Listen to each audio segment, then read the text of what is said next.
So, so I'm with MSU Local Government Center.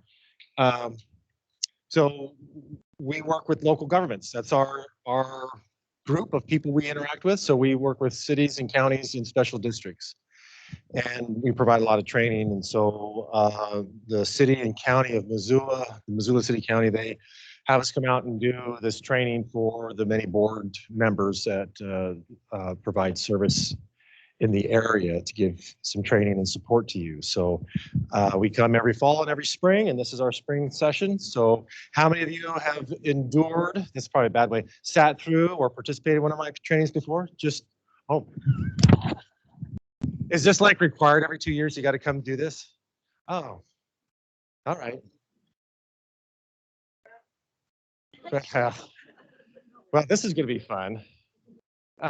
So if you know one of my stories, then you just raise your hand and I'll let you finish it. How's that? So I like to tell lots of stories. And here's the other thing. I'm assuming as you went through this, whatever time you have in the past, that there was probably things going on in your board world and in your board service that say, oh yeah, that was very helpful. But there might have been other things we talked about that you think, yeah, whatever, blah, blah, blah, blah. But then over the last year or two, other things crop up. It's like, oh golly, I wish I would have paid attention during that part of the presentation because that really is applicable right now. So I like doing this with those of you that have already participated in the past, that there's probably things that are, zipping along in your life right now that said this is relevant. And so as you probably remember, I like to set this up to where you set the agenda. I don't have a PowerPoint. I'm not assuming you came here or that I know what you want to talk about. So I am completely comfortable with asking you, what do you want to cover? What topics you want to make sure we address? All things governance and process. So be thinking about that. What is it you want to cover? And that will shape our agenda today. And I hope to have things wrapped up by about 10:30, maybe 11 tonight. So yeah, I'll be here. But so we'll try to keep this to a couple hours. I think we can probably do that. And likewise for folks online, if someone types something in the chat and say, hey, can we cover this? Holler that out and I'll add it to the list. What else do we want to do for introductions? I guess you know who I am now. So just rather than doing introductions around the room, I'm just curious what board or boards you currently serve on. And that gives me a sense of who's in the room so then I can single you out and pick on you for your service. So, Food Policy Board, city or county? But no, it's a combined. Fantastic, great. Energy and climate. Energy and climate, great. Oh, okay, fire district. I like to pick on fire districts. Oh, fantastic. Yeah. All right. Yeah, I think what is it? This Monday I get to hang out with the Fort Ellis Fire District. We're gonna do some strategic planning with them. But anyway, what else we got? How many? 3 of you? Well, good. Congratulations. There's 5 total on the board. 7. Oh, fantastic. Okay, so no quorum problems today. Police Commission. Been dealing with a lot of police commissions, not any from Missoula, thank goodness, but there's been some challenges around the state on those. Great. What else? Who else is here in the room? Airport board. Okay. Water district. Okay. No sewer district. Okay. Great. Oh, the other weed, the other ones we don't want, that don't pay taxes. Yeah, the weeds that don't pay taxes, you fight those. The ones that pay taxes, yeah, whatever, breathe them. Yeah. Partnership board and the new Jedi. Oh, yes. Okay, great. Great. That's about it. Planning. Community council, which community? Okay, great. I just went ripping through there just moments ago. I honked and waved. I said, hey, Dan. Yeah. Mosquito district? Right. Planning board, you said? And where else online? Okay. Which communities are represented? Do they say? Okay. Is Clinton the most recent one? Okay, the newest one. Isn't that sad that I know that? Hang out here too much. All right, well, good. Well, it's a good mix. It's a good mix. And as you know, the whole system depends upon your willingness to volunteer to make this work. So the structure we depend upon to have good governance in Montana and across the country really depends upon volunteers. If you think about it, for the county boards is a good example. We've got 3 county commissioners in Missoula County, and they can't possibly know and be experts on the breadth and depth of all the things that fall within their jurisdiction. And so they create these boards that specialize. And so that's kind of your role, is to specialize and drill down into that area and to engage the public, to have conversations and to facilitate that discussion around those issues, and then filter that back up for the commission to make wise decisions based on the work that you do. So once you get that in mind, then it's like, okay, I see how I fit in the bigger system, the ecosystem that is governing in the governing process. So appreciate your service, because it wouldn't work without you. I wouldn't want to be living in a community that, or a county that those 3 commissioners only have just whatever they know. That wouldn't be a good thing. So they have, I guess in your case, there's probably hundreds of people that are serving and informing those county commissioners, and same with the city commission. So great, good on you for saying yes and volunteering to do that. Like I said earlier, I'm interested in what you want to make sure we cover today. What topics, what issues, what concerns are bubbling up, or things you want to be clear on. So, questions, issues. So, what should we cover today?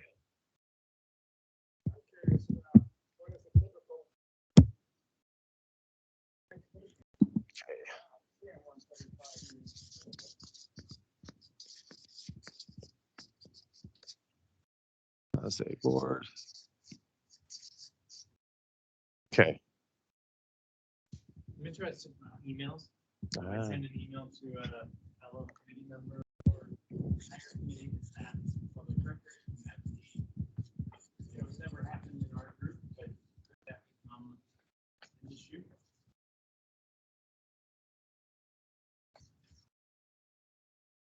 Yeah. Good. We can talk about that. It's a good one. Yeah, I don't mean to interrupt. But Go ahead.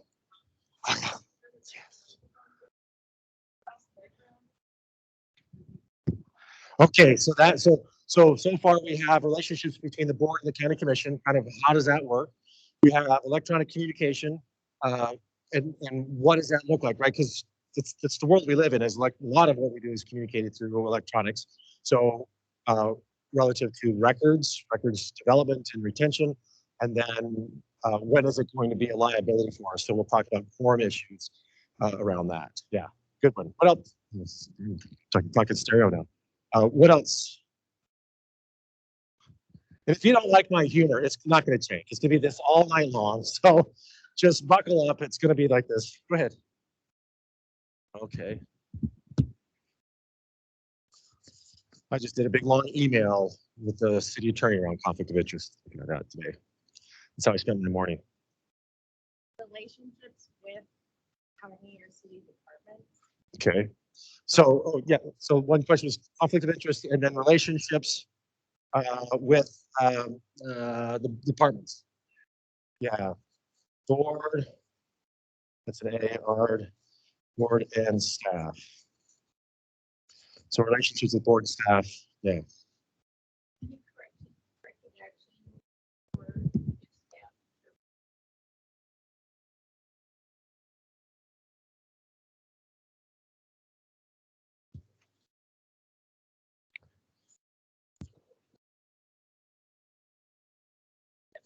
Yeah. So kind of how does that How do you move beyond the infraction? Yeah.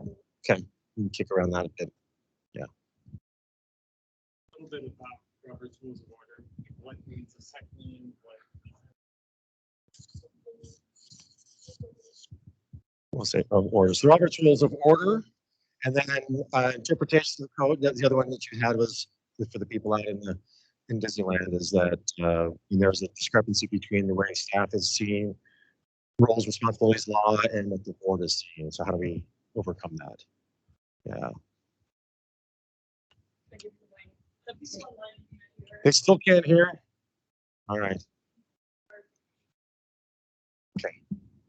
Community outreach. In other words, we have to have a conversation with the community about potentially changing our fee structure. And what's your board? Fire board, that's right, yeah. Yep, okay. So how do we engage the constituents that we serve? Yeah, okay. Oh, and then online, what do we have online? So Chris had a question. Do copies of draft minutes of previous meetings need to be provided to our meeting attendees?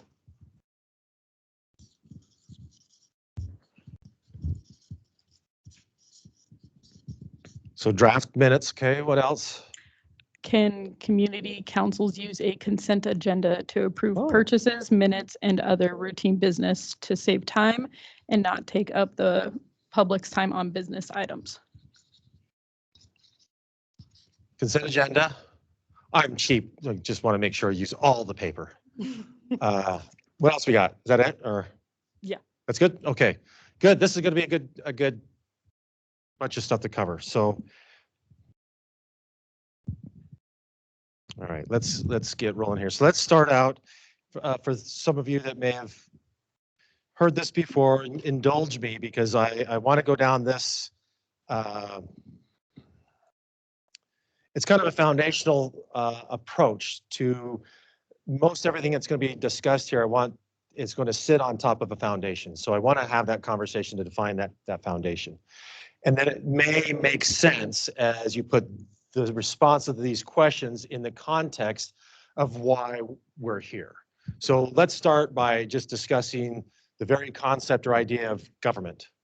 Why do we create government? And it's not just in Missoula County, which you do like to create lots of government. I'll just say that, right? You're muy bueno at it. So why does that exist? And it's not just here. We've been doing it for thousands of years. You know, it's a human thing, a human nature thing that we have a tendency to create government. So what's the purpose of that? Okay, so this is like an improv class. Yes. And so the create order is one of the responses. So we create government so we have order and structure, right? I got here today because I was driving on the proper side of the road and other people were driving on their side of the road. And that's an agreed upon structure and order, and it's enforced, right? To make sure that we're doing those things, and it makes order in our society so we can be effective in conducting whatever business we want to conduct. Okay, so that's just one example, you know, rules of the road or whatever else. We have rules and order. Yes, and what else? There's lots of reasons, so that's one of them. Health and safety, right? So there's the duty that government has for health and safety. So mosquitoes, right? We don't spray mosquitoes because they buzz in our ear, because they can transmit disease and some other things. We want to keep those populations down because of the health and safety issues, right? So there's a purpose for this health and safety that we come together and say, look, there's a common health and safety concern we have. And so who is going to be overseeing that and defining what health and safety looks like? What are the structures and strategies and powers are we giving government to ensure that that happens? So there's this idea of shared responsibility, and that we're providing consent to an organization to take care of certain things in our lives, right? Order and structure, health, safety issues. What else? What else? What other things does government do?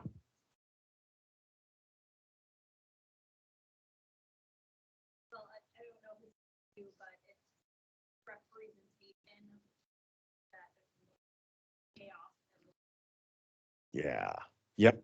So in the form that we've adopted, primarily in Montana, except for one exception, is we have a representative government. Because it is somewhat chaotic. We can't. The alternative is we all show up at, I don't know, the U of M stadium every Thursday night, and we all fight about what roads are going to be plowed this winter. Did you get snow this winter in town? Did that happen? A little bit? Yeah. What potholes are we going to fix? Maybe that's more relevant right now, right? So is it going to be my street? So it's like a direct democracy where we all have one vote, we all participate, and we have to, you know, generate that process. Instead, we say, no, I'm not doing that. So I'm going to elect, I'll be part of that process of electing someone to represent my interests and facilitate on my behalf the public process. Fire district, right? You have a defined district that members of the public then pay into a system that's going to then respond with fire protection. And with those resources they're giving to that elected board to make decisions on their behalf about fire service and what apparatuses we're going to buy, what kind of training we're going to provide, and what is our response times, and all those things. We've got a group of people that's their primary concern about it. Otherwise, all of us are going to be concerned about law enforcement and fire and streets and all those things. I don't have the time to do that. So instead, we've opted for a representative form of government. So that's yes. The other thing the government does is the water, sewer, transportation, right? The things that we do collectively, we can't do individually. It doesn't make sense for everybody to have a pit toilet in their backyard and a pump well, right? And a sandbox or sand bucket for putting out fires. Instead, we say like, that's inefficient. So when we pool our resources together, and we'll put in a water system, and we'll pool our resources together, and we'll put in a sewer system, and we'll pave streets so we're more efficient. And that's where, how are we funding? When I say pooling our resources in the matter of funding, what do we call that? Taxes. It's taxes, fees, and assessments, right? So, and we're paying into an organization or the entity, the government, to help provide those services for us. And through that, right, we're not advocating our sovereignty to the government. We're not saying, hey, you just make decisions on your own and don't even bother me about it. No, part of our system is that you have a right to participate in that process. We've elected you to represent our interests. We're giving you our resources to provide a service back, and we're part of the discussion when you make decisions on our behalf. So in a big picture, so now as we start talking about all this, like conflict of interest and electronic communication, right? How are we balancing our role in facilitating this process with the rights and participation that the public has in making decisions on our behalf? Did I say it right? We're making decisions, right? So that's, as we go through today, we'll be touching on those things, and you'll see that how that system is set up. So with that, let's talk about this. 1972, what was the super cool thing that happened in the state? You know. You don't know? Yeah, we adopted a new constitution. 1972, Montana got a new constitution. I can't, whatever. Constitution. Big picture. It's not really long, 72 pages long. It's a short pamphlet, sits in my back pocket, right? What a constitution does, what its purpose is to define the role of government. How is it going to be structured in Montana? We have a governor. How does the governor get elected? What's the term of office? What are the powers of the governor? We have a legislature. What's their term of office? How do we set up the bicameral organization where we have a Senate and a House? What's their terms? How do we go about electing them? We have a judicial branch. We have local government. How are we going to set up and structure local government? What are the responsibilities and duties of government to the people? And what are the rights of the people in respect to the government?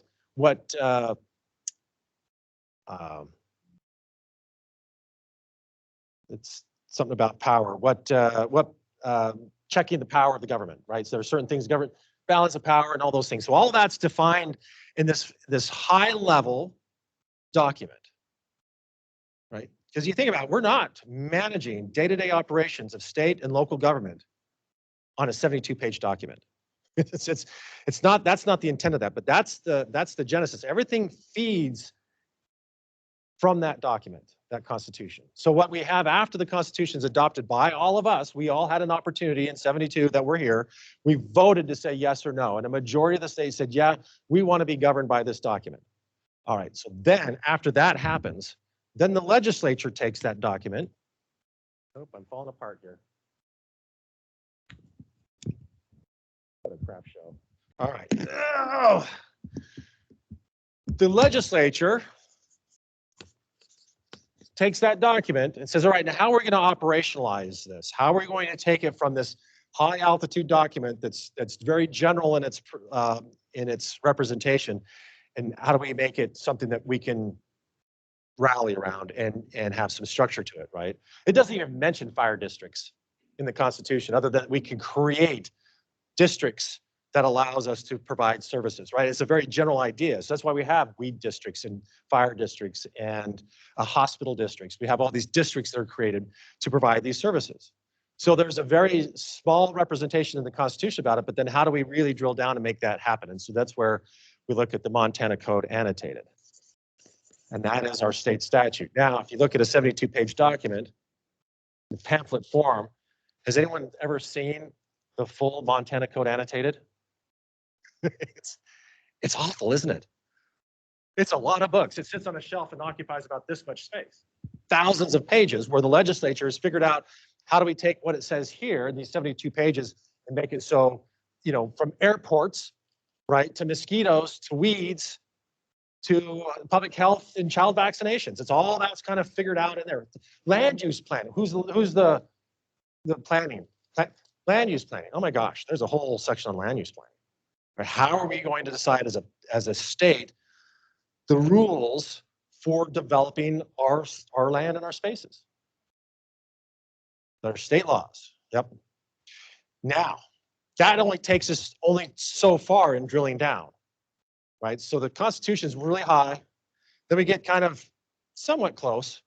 But what's next after the state law is because we don't expect the legislature to drill down to the level of specificity as to how the Missoula County and when and where the Missoula County Weed District is going to meet, right? So that's left up to the local jurisdictions to figure out how are we going to take the powers and authority that are expressed in the law, framed around the constitutional powers, how do we make it real here in Missoula County?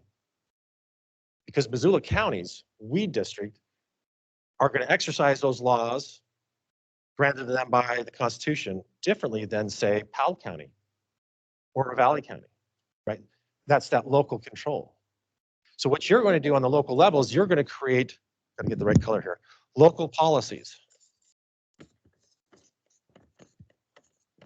So your fire district may look different than Clinton's fire district. Which one were you? Okay, yeah. So right, so I wasn't naming the same one. So you're going to apply the rules and the powers as a fire district, what makes sense for your district, based on a conversation with your members, the constituents inside that district.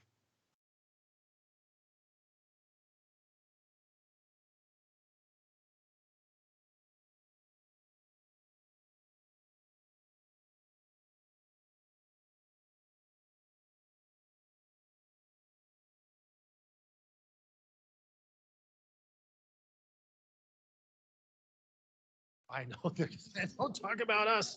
Is it back? It's back. All right, we'll hold this in reserve. So Madison County, they have Madison County, right? It's that whole Madison Valley. You got Ennis and Twin Bridges and what else?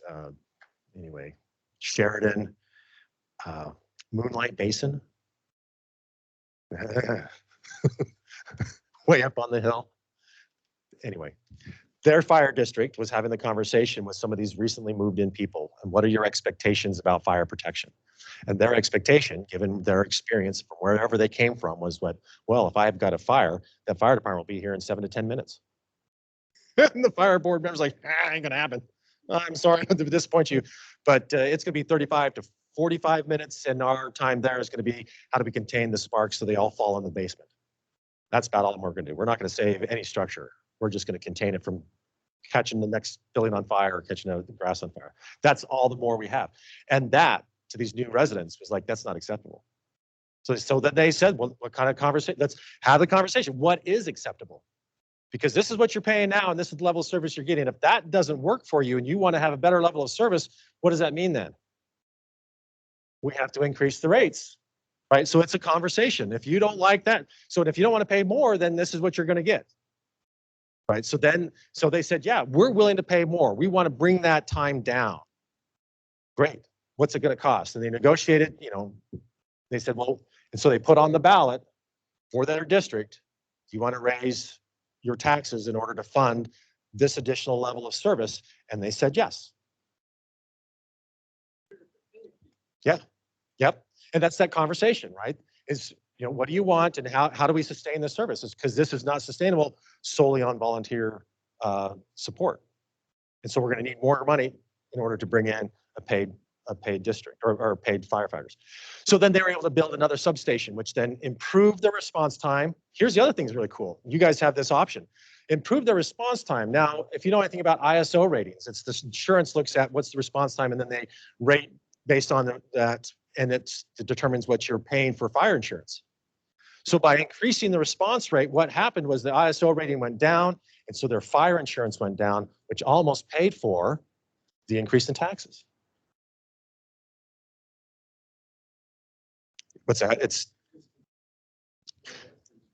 yeah. And so what they ended up doing is they built a new station, which then woohoo, that so it almost paid for it. So the other people were still screwed, but that new site, they got a benefit. So anyway, so that's kind of how this system works, right? And so where is that? Oh, sorry, local policies. I got sidetracked on a story. Isn't it fun? Cool stories. All right, so we have local policies, and this is where you're going to say, okay, here's the authorities, here's the powers that we have, given to us by the Constitution and the law. Now, how are we going to lose it? How are we going to apply or exercise those powers in our jurisdiction? And that's where you write your local policies. Now, here's another problem. Sometimes the law uses ambiguous language where it's unclear as you're creating your policies as to where's the line. I want to make sure I'm within the bounds and within the authority we have, or I want to make sure I'm honoring your constitutional right. So I want to make sure as I write my policies that I'm clearly on the side of giving you your constitutional rights to participate. Was that an example I'll use? But the law is ambiguous. And so when the law is ambiguous, what do? How do we solve the ambiguity in the law? Yeah. So what we can do is we'll just make up the rule. And if you don't like it, you can sue me. That's why we have that third branch of government, the judicial branch of government, say, hey, it's unclear. We're going to step in the fray. We're going to say, well, this is what we think. If you don't like it, please sue us so we can get clarification as to what the law says. So one is to go to the courts. So the Montana Supreme Court would be one where we get a final. You an attorney? Okay, just play one on TV. So you can go to the court and they say, hey, this is where the line is. So they clarify for you, say, okay, now we can create our policies. Now we know where the line is. Because before, when the law was ambiguous, it was a big fuzzy gray line, and I don't know where to stand. That makes sense. Are you following me on that? Okay. The other option is we can go to the Attorney General and say, hey, can you give us an opinion and interpret an AG opinion and interpret the law for us? What did the legislature mean or intend? Or what was interpret? Help us understand what the Constitution says as it applies to this, all that. So turn in your packets, page 1, and at the very top, at the very top of page 1 is 3 sentences from the Constitution. So that's Article 2 of the Constitution is our Declaration of Rights, and 8, 9, and 10, is that right? 8, 9, and 10 is right to know, right to participate, and the right to privacy. So that's the constitutional single sentence where it says the public has a right to participate. And let me get one here so I'm not just making stuff up.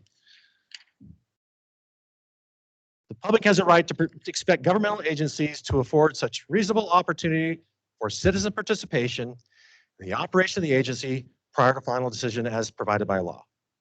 So basically, legislature, you need to create structure in the law that ensures the public's ability to participate in the process, the governing process prior to a governing body making a final decision.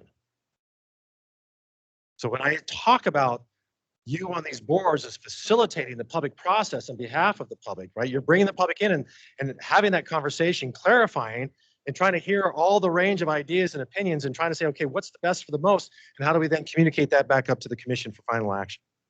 All along that process, there's an expectation of public participation. The next one, the right to know. No person shall be deprived of the right to examine documents, right? So back to the records question about emails, right? So the public has a constitutional right to examine documents and observe your deliberations.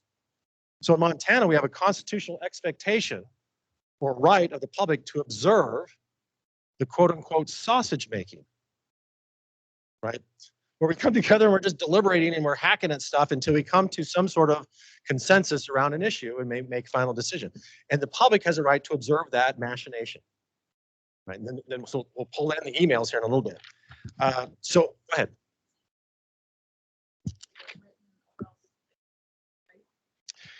it's- examine documents or to observe. Yeah.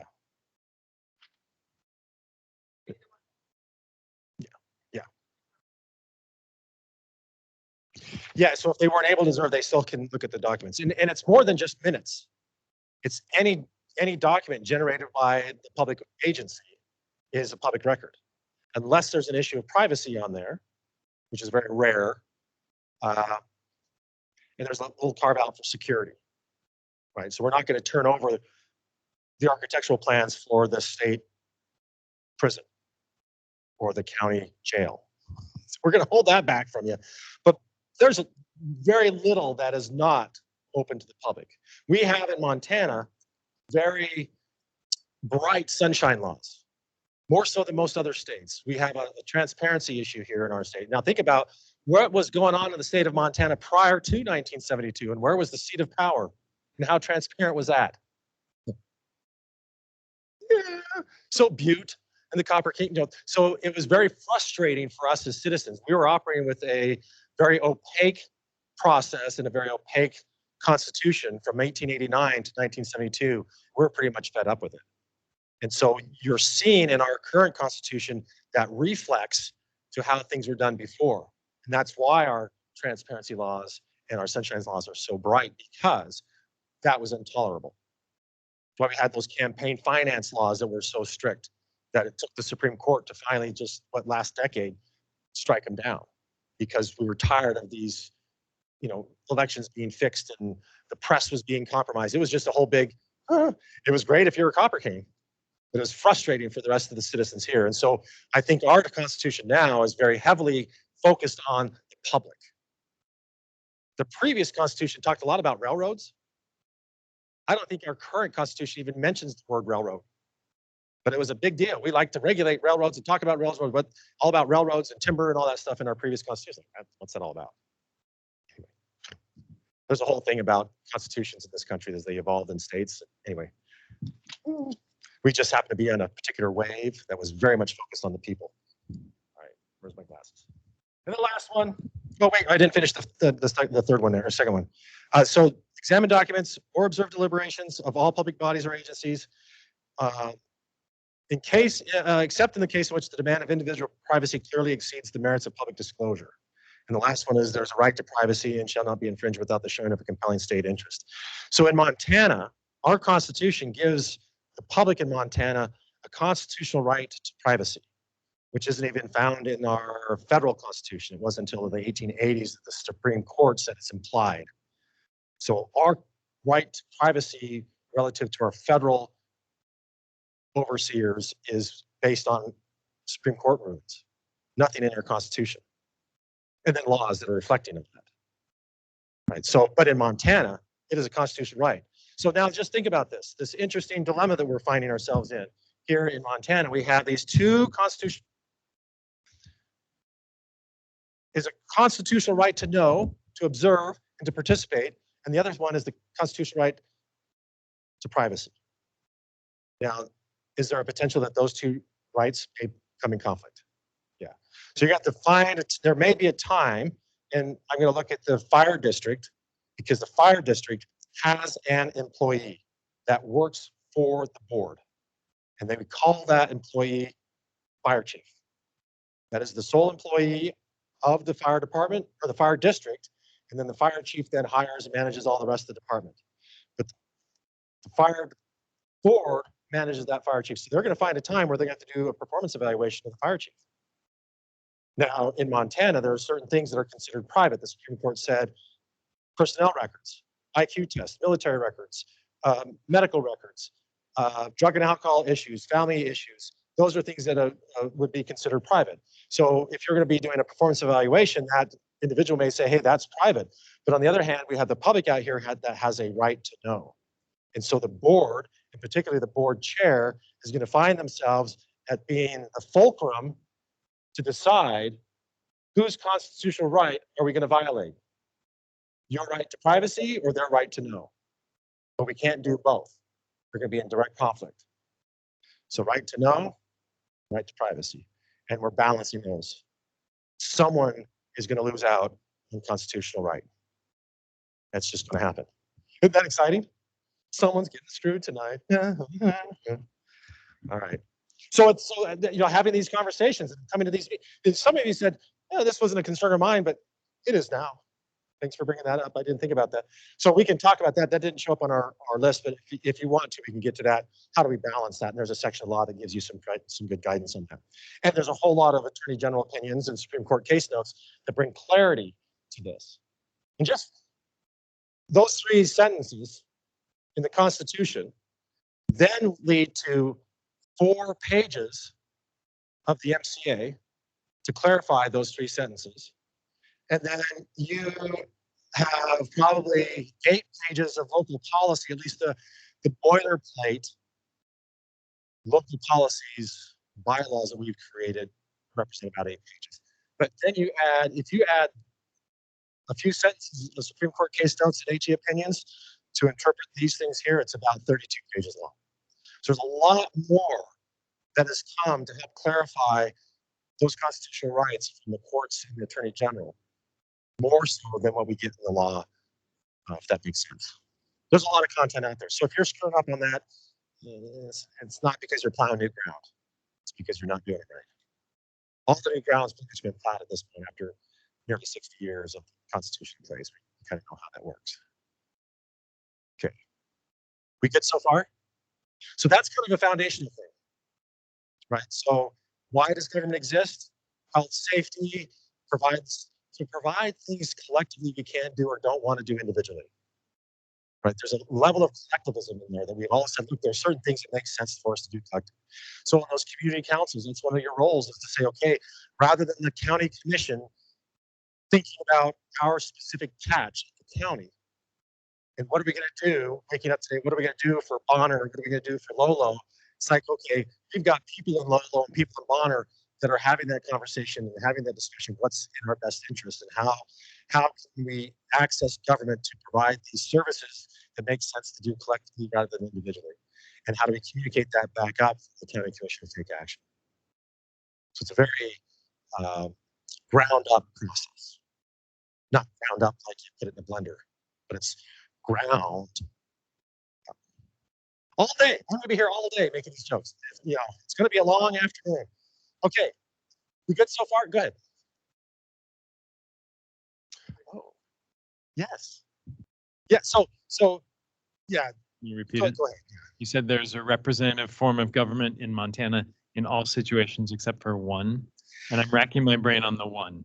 It's south of here in the Bitterroot Valley, small town called Pinesdale.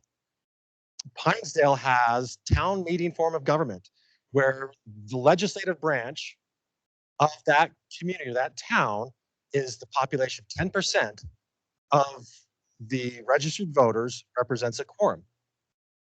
And they have an annual meeting, at least one annual meeting. By law, they have to have at least one. I think they have more, where they come together and they discuss collectively what are the ordinances, what's our budget, what's the policies, how are we going to govern our community. And so they all come together, they make those decisions, and then they elect a town manager or town, they don't call it a town manager, they have another name for it.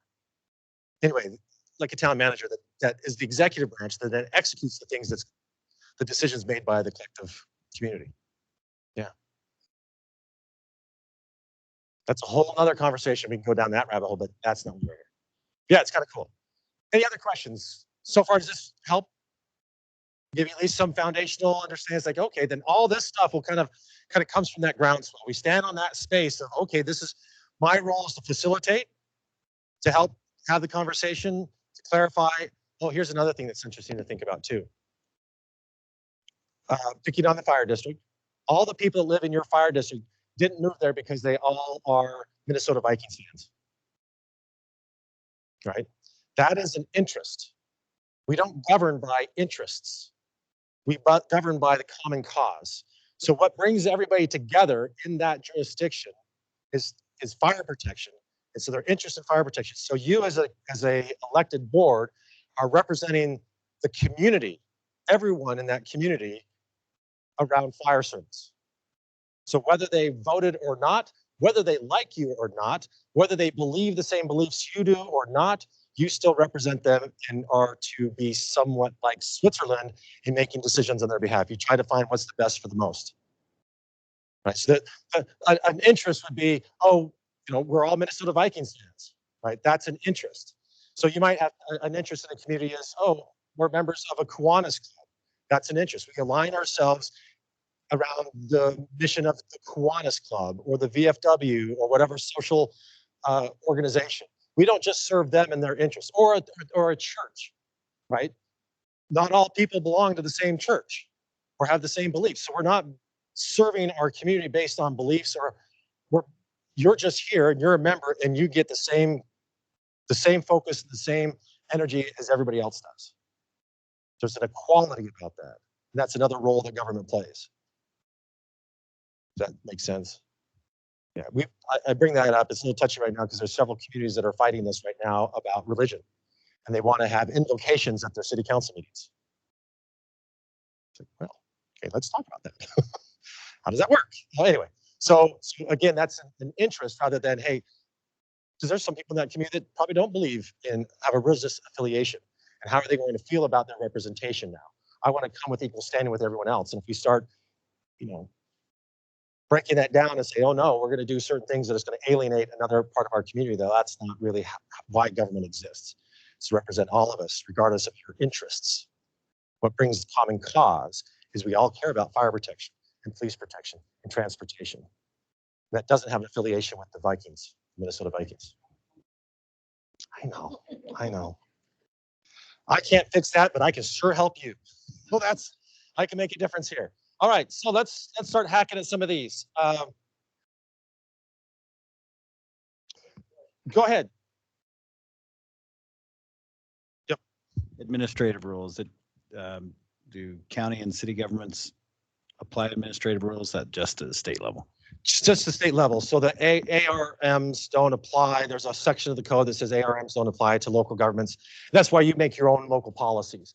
And if there is a time, they may make a reference in the law, like I don't think it applies to you, but there might be a section, say in the section of the code of the MCA that deals with fire districts.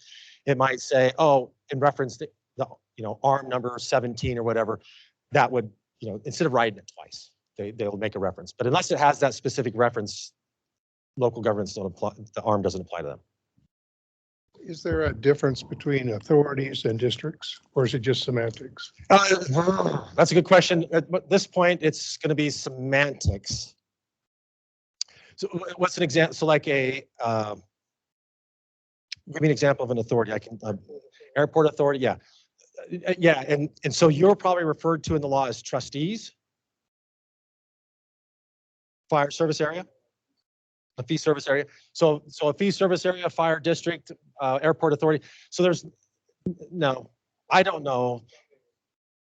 Yeah, so there is a section of the Montana Code annotated that defines an airport authority. What are your powers? How are you created? What's your succession over time? Are you elected or are you appointed? Or both? You just have to decide when you create them, how is that board going to be managed over time? Solid waste district, right? So if the county were to create a solid waste district, they have an option of either being the district, like they would be the directors or the decision makers of the district, and so they're in charge of it. They're going to create the district, and we make the decisions about it. They could appoint people to serve on it, and so those people that serve are their appointees, or they can make it to where they're elected by the people in the district. They have options, right? This is what I like about the MCA. It gives a lot of options. So those county commissioners in that county can decide, how do we want to create that? And it might look different in Missoula County than it does in Ravalli County. Ravalli County says we might want to elect them, and here we want to appoint them. No one's wrong. It's just, but we like that flexibility. We have options, and we can choose those options that meet our needs. We've got one county that just fired them all the board members, and said, we're going to now take over. Really angered those board members because they were cross-threaded with the county commissioners, and they were going in a direction they thought was in the best interest of the district, and the commissioners didn't like the direction they're going in, so they said, we're going to get rid of you and we're going to take over and we'll make the decisions. Again, so they did. They had the authority to do that, not advisable, but they weren't acting outside of their scope. Yeah. But politically, that's still having reverberations in that community. Now, just think about that. If you're a volunteer and you say, okay, I'm going to take my time, I'm going to volunteer, and then suddenly I'm usurped, what's the chances of me willing to volunteer again, or you to say, yeah, I'm going to jump in the fray and volunteer again? So it's really having a chilling effect.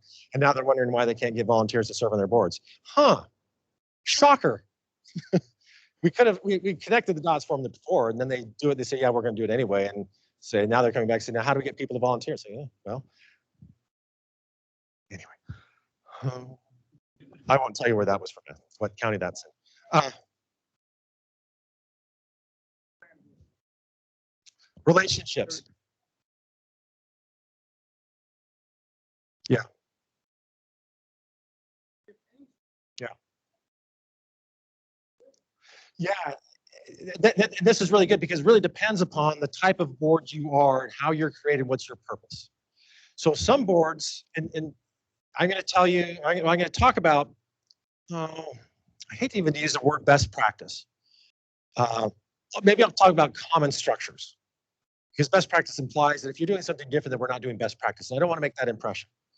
And there may be things that are happening. It's just because it's just the way it began 30 years ago. And we'll talk about a little bit of grace here, because a lot of government is, let's just try it. It's an experiment. We're going to just do something because we have a problem. We think this might fix the problem, right? And we have limited options, and so we're going to say, let's do this and see how it goes.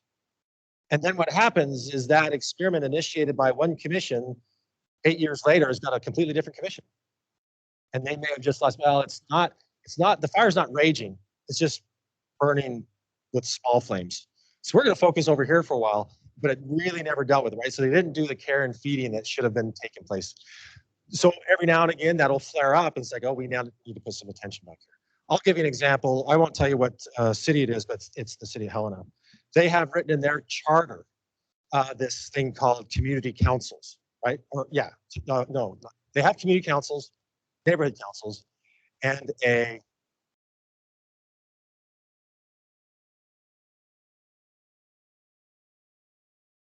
so what they do is they have representatives from each of the neighborhood councils form, maybe it is a community council, form like a mega thing. And it's 2 lines in their charter, which is like the local constitution, right? So they have their constitution for the city of Helena, how we're going to be governed. Missoula has a charter. Helena has a charter. Great Falls has a charter. So it's just 2 lines, and it was an experiment. It was written there in 1972.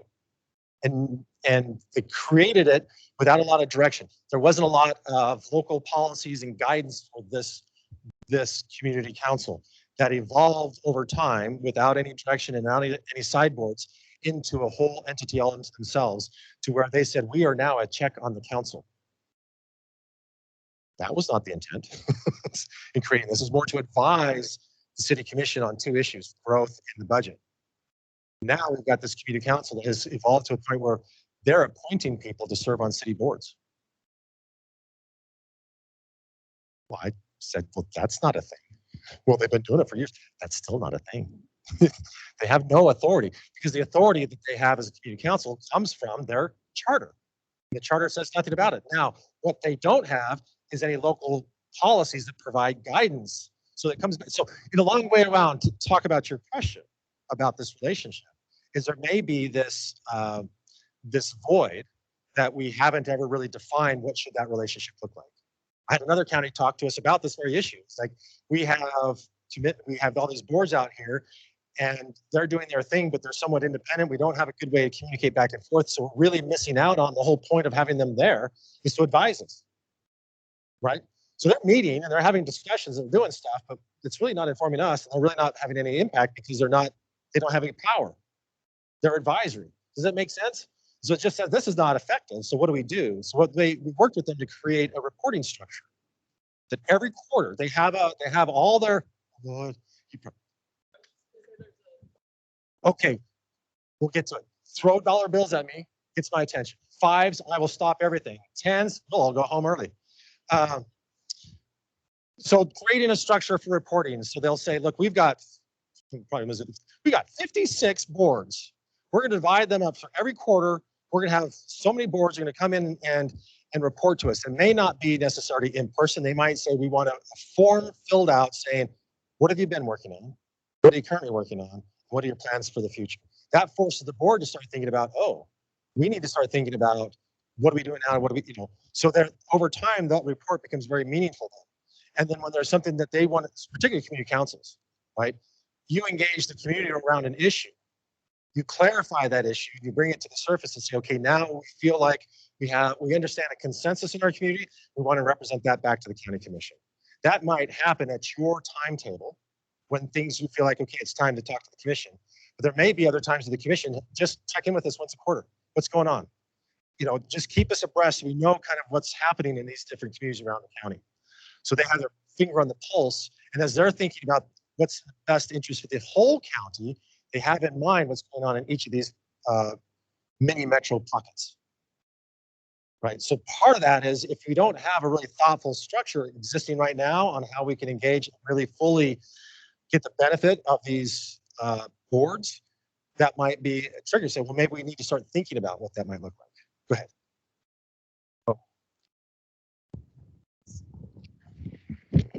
In the arena that I'm a part of, it seems like the commissioners talk to the employees direct, and that's fine, but they don't talk to the board.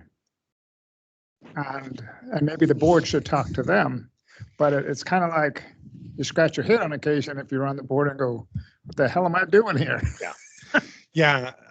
And we'll often encourage governing bodies to provide some direction for boards. Again, if they're not given some direction, then they're just going to start following, doing whatever, right? Just trying to keep busy. So provide some direction. They may do that through staff, right? Staff may be interacting with them more. And so that communication and that planning may happen from the staff, and then the staff carries it down. So your weed coordinator may come and say, okay, here's some things that we've been asked to do or things that we should be considering, and provide some direction. And there might be some things that you're doing in your representation, right? You're hearing things around the county, you're seeing things, you're thinking about stuff, and you're bringing to the table as well. So oftentimes this governing is going two ways. Some of it's going to come from the organization, from the entity, the county, through the commission and staff, and some's going to be organically coming up from the public. So think about the city council, for example, and the mayor of Missoula, right? You have a mayor and a city council. Some things that the mayor is aware of because the mayor is the chief executive, they're doing the day-to-day operations. Say there's a pump down at the well, whatever, that it's wearing out and it's time to replace it. This is not something the public is going to know about. The public's not going to be pushing on the council saying, hey, we've got a worn out pump. What are you going to do about it? Right? So it's not organically coming through that democratic process. It's an administrative thing, and they're going to bring that up on an agenda and say, hey, we got to consider this thing. My hope is that that's not, it's a bad example for Missoula, but there's a lot of communities out there that's spot on. It's like, oh, that pump just died. We ought to do something about it. That's where they are planning. I think you guys are on top of it. But anyway, so there's other things that are bubbling out here in the community that are being heard by their elected representatives. And so they're bringing that issue to the table to have, okay, let's talk about this. So some things are coming from the executive branch, some of the things are going to be coming organically. So you got to figure out where are we at in this process of the flow of information. Some things are going to come down, some things are going to come up, but then how do we have those conversations, clarify it, find a consensus around it, and then communicate that to the decision maker. If you're not, because I think weed districts, you are empowered with a lot of decision power. So you make a lot of your decisions and you collaborate with the commission on certain things, and then that's probably why you're not feeling like you have a big connection, because you're somewhat an administrative board that you do your thing. Fire districts, you do your thing. The county creates you, empowers you, and then the law kicks in. Here's the thing, counties are a subdivision of state government. Mako hates it when I say that.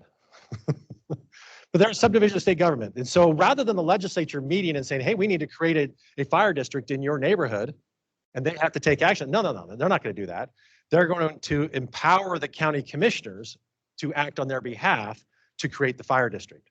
And they say, here's the rules, and here are your options for creating a special district for fire. And so they follow those rules, create the district, and then they turn it over to the local jurisdiction, and those local elected officials, you folks, and the local constituents to then hammer out what kind of level of service and kind of service we want to have and what are we willing to pay for it. And then deliver that service to them. So pretty much the county commissioners, I'm assuming, have been very laissez-faire with you. Your relationship with them is when you come to them and say, here's our budget, and they've folded into the county's budget. And that's probably about it. Dan, we have a question online. Okay, let's do it online and we'll come back to you unless it's like, okay, go ahead.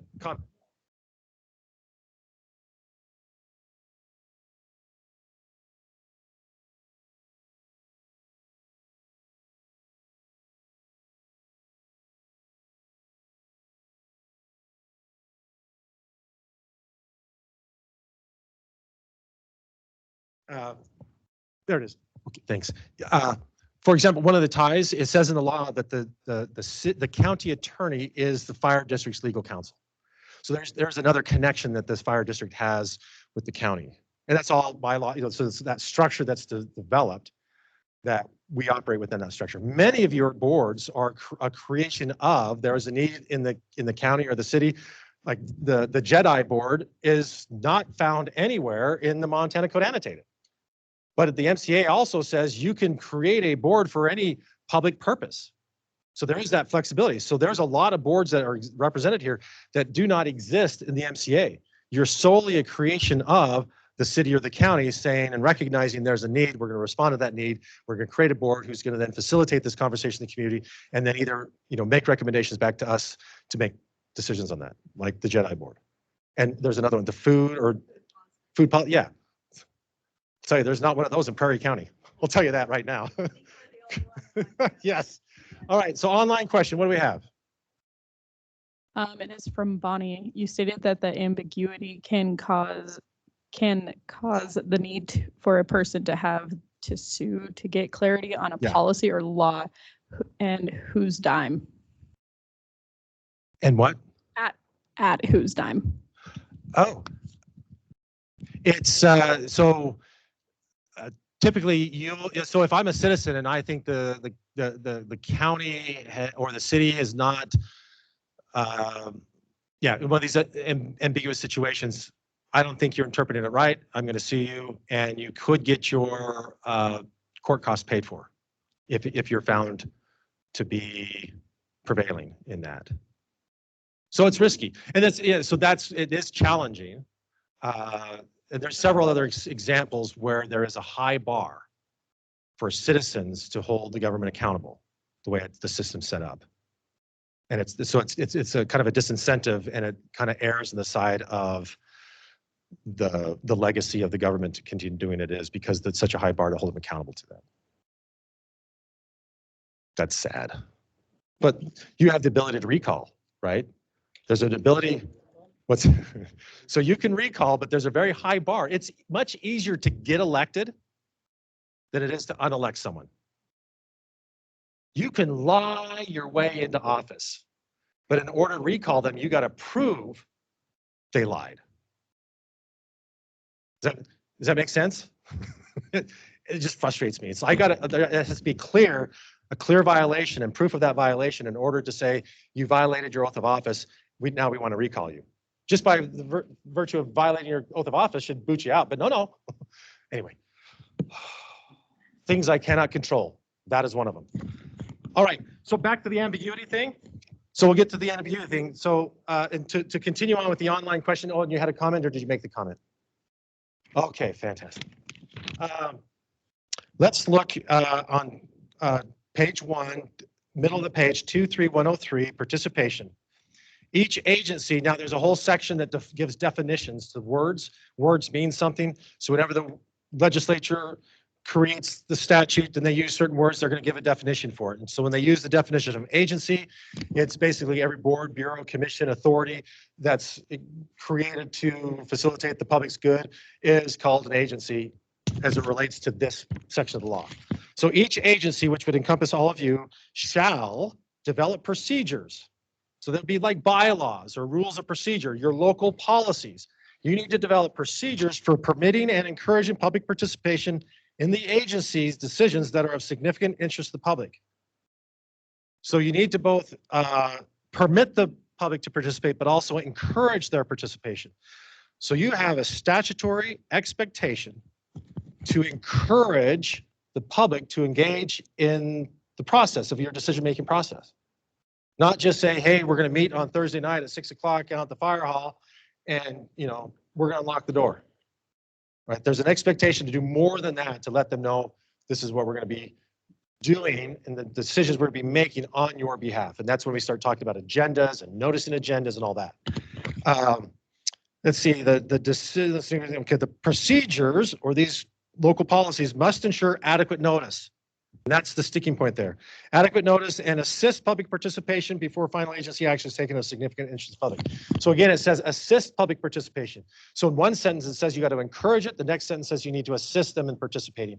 So there's a pretty big expectation that you're going to be facilitating, right? Which means I got to reach out and make sure that you are aware and have every opportunity to participate and weigh in so that we know where you stand. So as we facilitate what your interests are, we know what those interests are. Otherwise, it's just the five of us sitting around thinking, what's the best for the most? And I don't know. All we know is what the five of us think. When we're serving 5,000, say, we have no clue what those 5,000 think because it's just the five of us. And it's hard. I get it. I get it. It's hard to engage. People don't even less care, even less until you raise rates and then they suddenly, I'm showing up. All right, the thing I wanted to talk about is that adequate notice. That's all this to be said, adequate notice. Is that ambiguous language? Because we're all gonna have a different definition of adequate notice. So what you have to do in that situation, or one option is, we're going to create our local policy and we're going to define what adequate notice is. And maybe we feel like, you know, 4 hours and we're going to tweet it out and we feel that's adequate. Already you're thinking, yeah, it's not going to work. So if you're a citizen thinking, yeah, 4 hours and tweeting it is, I don't think that's adequate, so I'm going to sue you and saying, I don't think that's adequate. And then we'll have the court decide, is that adequate or not? Problem is the court may say, yeah, that's not adequate, but may not say what is. So we're still back in the gray area. The other option, and this is the option that happened, is they, so what happened is a lot of city and county attorneys were sitting around, as they often do, thinking about, well, how are you interpreting adequate notice? And one says, well, I think it's 48 hours. One says, I think it's 72. One says, I think it's 24. And all of our policies represent those differences. So as a citizen, fire district, it's going to be 36 hours. For the water district, it's going to be 48 hours. For the food group, it's 12 hours. Can we just agree on one, right? Because all of the different policies are going to say different things. So they all got together, and of course, when you get 6 attorneys in the room, you're going to come up with about 8 opinions. So they went to the Attorney General. So Missouri in 1989, on this very question, what is adequate notice? Because we're all over the board, came out with, what is adequate? What did it come out with? What is adequate now? 48 hours. So 48 hours would be considered adequate notice. And you had a continuation of that. So 48 hours. But it said, but that amount of time should increase with the relative importance of the decision being made. So typically, that's not a problem, because if you're, say if you're wanting to buy a new apparatus, a new truck, it's likely not going to just show up once on an agenda. It's likely going to be showing up on the agenda for multiple meetings, maybe multiple years, as you're putting together money and funding and pancake breakfasts and all that stuff, as we're trying to get enough resources together. So it's not going to be necessarily a mystery when it comes time to put that on the agenda.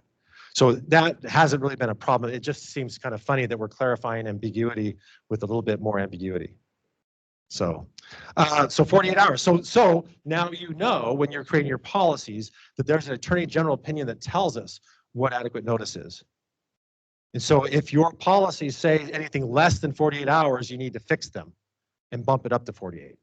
It can say more, but not less. Okay, we good so far? We're a long way from being done, because we got a lot of stuff yet to do, and I keep talking. 45 minutes. So has that helped a little bit with that communication? So part of it is, how do we communicate with the staff? Are you carrying the water back to us? Do we want to go directly to the commission and say, you know, gain audience with them? Do you work on managing the boards? For county or city? city. So it could be that we have a conversation with your board liaison, say, hey, we would like to have a more formal way in which we can engage the city council. So it could be some thought and say, okay, maybe we need to create a pathway via a policy that's going to improve that communication so that makes governance better. And again, it's oftentimes an experiment.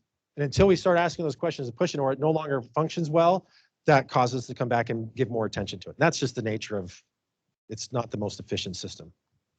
Usually it responds to, like your car. When it stops working, then you take it to the mechanic, right? When it's broken, we fix it. And so anyway, okay, we got on that. Can I cross that one out? Any other questions on that? Let's hack at the electronic communication one. What's that? Hacking it, yeah.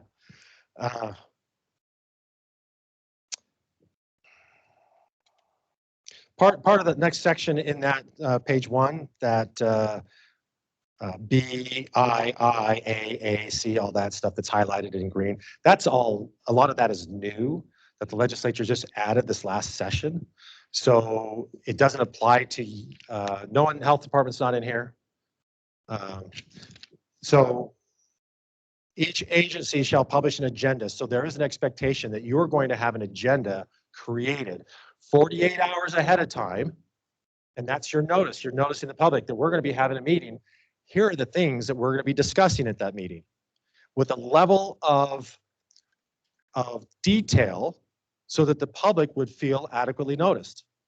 So if your agenda just says fire truck, and you are a member of that fire district and you see that in the agenda, do you know what they're going to be dealing with if the agenda just says fire truck? Probably not. You're going to say, what are we buying a truck? We selling a truck? We fixing a truck? We painting a truck? What's going on with the truck?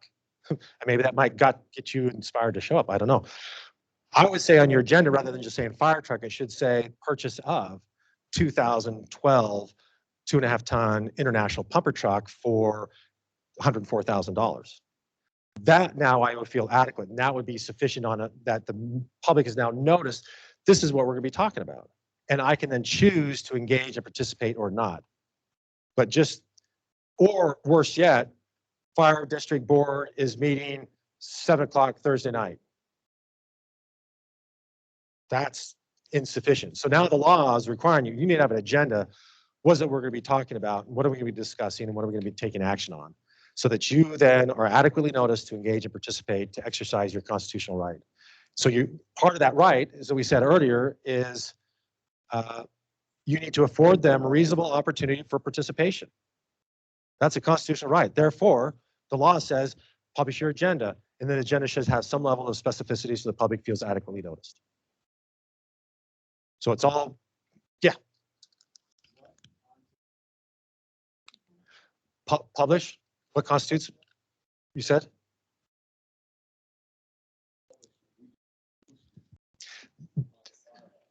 Okay, so the question is what constitutes publishing? So let's keep reading because they've clarified that. Did you have a question? Yeah, I'd like to know what take action on it. Okay, we'll get to it. There's not even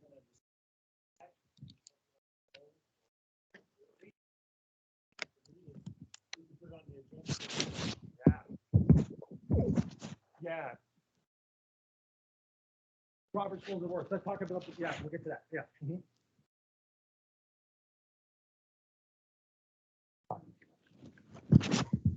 Okay.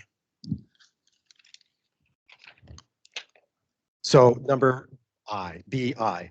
If a newspaper of general circulation in the county where the agency is located publishes electronic notice and links to meeting agendas free of charge, the agency, the newspaper, on the newspaper's website, the agency shall provide notice and agenda to the newspaper to post on the newspaper's website.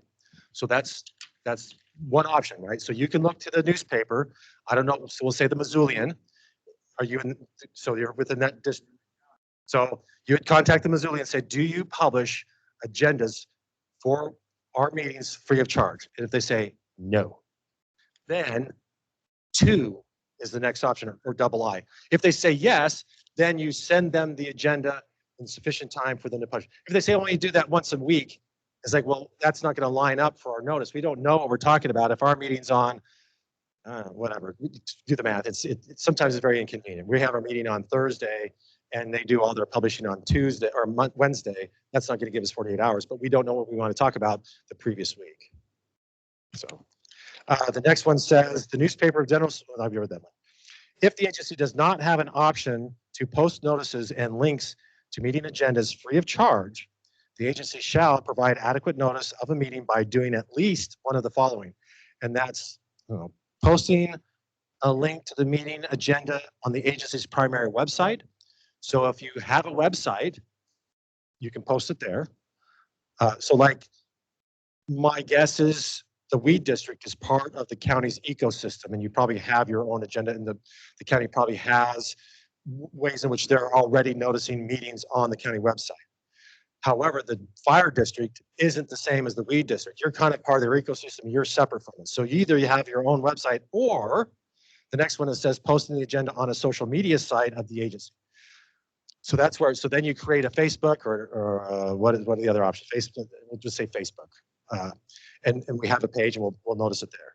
So not only, so continue doing it, like we're posting it on the noticing board at the fire hall, other places that you're already doing it, but then there's also this additional expectation to put it on electronically. So the legislature's been wrestling with this a little bit late, but they're starting to recognize that there is other ways in which we communicate in the world. And the penetration level of social media and access to the internet is pretty much ubiquitous now.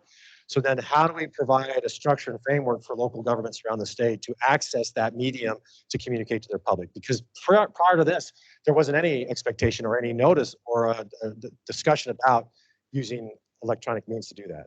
It was all the old school posted on a bulletin board outside your organization. So I think we're getting to your next section here. The agency, including an item allowing the public comment in any public matter that is not on the agenda. So here's the other thing I want to just make notice of, that you need to provide two types of public comment at your meetings. One is you need to allow public comment on anything that's on the agenda before you take final action. So some organizations, some jurisdictions will say, we're just going to allow public comment of things on the agenda at the beginning of the meeting. So you say, welcome, glad you're here. You can see our agenda. If you have something you'd like to say about any of these agenda items, here's your opportunity to make comment on that. Not ideal, not a fan of that. It's satisfying the law, but it's really not helping. Because what if there's one item on that agenda, like agenda item number 3, that's fairly controversial? And at that time, you're going to explain to the public the context of that decision you're going to be making, or that decision space. You're going to explain it all. If they don't hear that, they're coming with expectations that may not be accurate. So you're going to get a whole bunch of people up there yelling at you things about, that's not a thing. You don't understand, but they haven't had a chance to be schooled or educated on what the issue is so that they could provide meaningful comment. Does that make sense? So my preference is that you would allow public comment with each agenda item. That way you give a chance for you to share with the public, here's the decision. We've been working on buying this fire truck for 5 years. We've had pancake breakfasts 3 times a year. We've generated $30,000 from pancake breakfast. We've got this loan, that loan, this grant. We're doing an interlocal agreement with so-and-so, and they're going to give us some money. And we've pulled all this together in order to purchase the truck. And none of that is going to be an increase of fees or taxes to you, because we've been able to do it this way. Where the assumption is that, oh, you're going to raise my tax to buy a new truck, and I'm going to come and yell at you about that without getting the full story. Now they have the full story. Now that you see it all, do you have any comment? And that comment can be far more meaningful to you than when they're just commenting on blue sky stuff, if that makes sense. And I said that usually that's like 10 minutes of drawing things out on the board. I skipped that today. So you're welcome. All right. So that's a way to manage it, right? To manage those expectations. So having that public comment. The other public comment that you need to allow is on anything that's not on your agenda, but within your jurisdiction. So if they want to talk about, again, picking on the fire district, I just love it when fire districts in the room, because I can pick on them. If they want to talk about, the dry hydrant out in such and such a, on South, Rural Road 27, you got a dry hydrant out there. And they want to talk about that dry hydrant, but it's not on your agenda. That's fine. There is a space on the agenda for them to make comment on anything that's within your jurisdiction. This is how you get informed and connect with your constituents. And then you say, we're not going to talk about, slow down. Let's keep reading. Look at it, the letter C. The agenda must include an item allowing comment on any public matter that is not on the agenda of the meeting and that is within your jurisdiction. However, the agency may not take any action on that matter discussed unless specific notice of that matter is included on an agenda and public comment is allowed on that matter. So it's one of those things that's like, ooh, okay, I haven't thought about that dry hydrant for a while. So let's put that on the next meeting agenda, and that way everyone can be noticed about it. Everyone that's interested in that dry hydrant can show up, and now we're going to facilitate a conversation about what do you think about the dry hydrant? Yeah. Or the chair could say at the without objection, I love this, without objection from the rest of the trustees, I will place this in the future meeting agenda. And if you don't want it, as a trustee, you say, yeah, I'm not interested in that. Well, then let's have the debate and we'll make a motion. We'll make a motion, get a second, and then it might be a 4-to-1 vote, right? I love using the without objection as a chair for particularly administrative things. Without objection, we'll do this thing. Without objection, we'll have a special meeting next week. Without objection, right? And so as a board member, you got to be paying attention because if I want to object to that, I better say something. Otherwise, that's what's going to happen. It's a way to get consensus pretty quickly through a meeting, make it a little more efficient. So you're not having a bazillion little motions, seconds, and the minute takers are taking all this. Just say, without objection, we'll do some of these things. Just the chair. Yeah. It's a lot of power in the chair's hands. Yeah. It was unanimous consent of the trustees to do X, Y, Z. Is how, as a minute taker, that's how I'd write it. Unanimous consent. So you say without objection, and the minutes will reflect with unanimous consent. While we're at it, somebody mentioned about the consent agenda. Oh, someone online, the consent. Hopefully they're still there, hanging in there with us. The consent agenda. Again, another big fan of the consent agenda idea. So for those of you that are uninitiated in Robert's rules and meeting management, a consent agenda, the concept is where we take a lot of the administrative things and we place them in what we call a consent agenda. And that consent agenda is approved with a single motion. The alternative is, look, one of the rules of Robert's Rules of Order or parliamentary procedure is that we only discuss one thing at a time. But they do a carve out with the consent agenda idea where we can take multiple issues and topics, put them into a single consent agenda where we all consent to it. And we'll adopt that with a single motion. So it might be in there approval of the claims, approval of the previous meeting minutes, approval of a contract. All those administrative things are housed there. Now, as a trustee or as a board member, if I have a question about the previous meeting minutes and it comes to that time of the consent agenda, the chair says, we'll now take action on the consent agenda. Is there anything on the consent agenda that any member would like to pull out for specific discussion? And you say, yeah, I want to talk about the meeting minutes. Great, we'll take the meeting minutes out. Anything else? Nothing else? Great. Those in favor of adopting the consent agenda say aye. Aye, and it needs to be unanimous. You can't have a nay vote. Otherwise, what's your problem? What do you want to take out of here, right? We're agreeing to this by consent. And so if you have a problem, so if they didn't allow me to take the meeting minutes out, then I would say, yeah, I am a nay. I want to talk about the meeting minutes. That makes sense? Pull them out and then adopt everything else in one motion.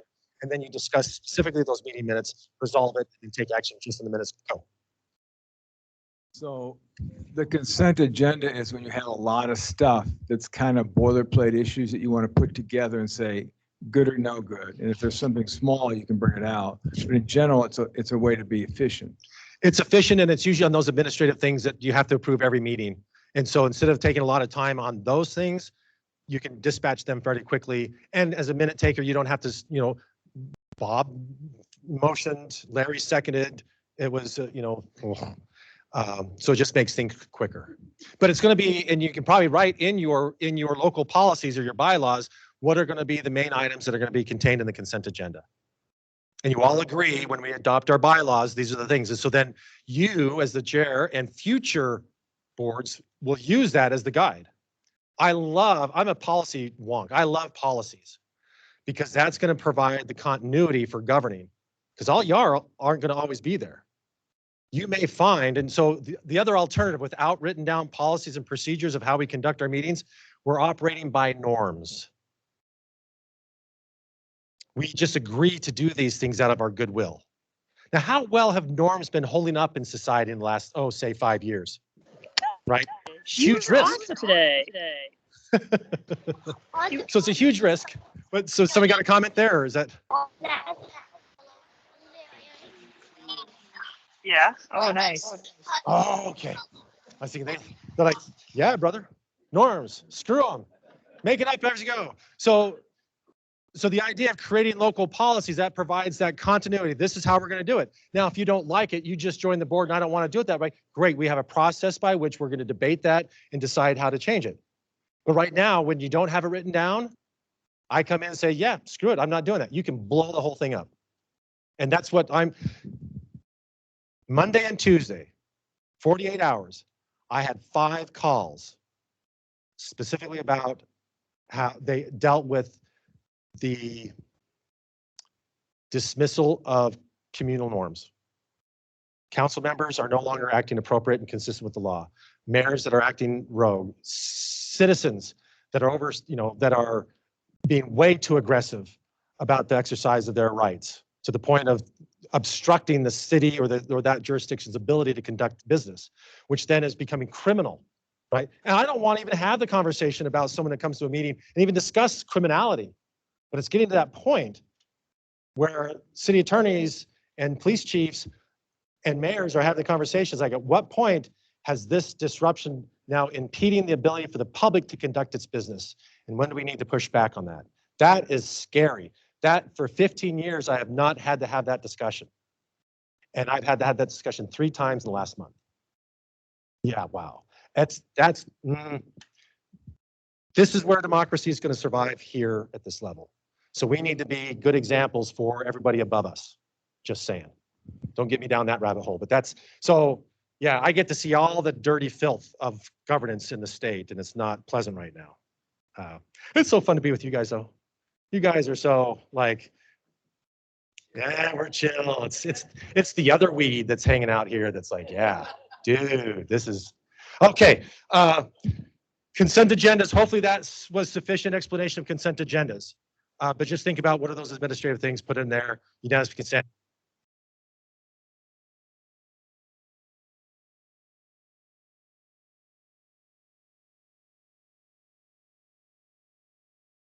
All right. Okay. Electronic communication. That's right. Yes, in more ways than one. Let's turn in your packet to new packets because we got new law, and so I'm not as familiar with the page numbers yet. Oh my gosh, look at all this. There we go. Page 5. Page 5.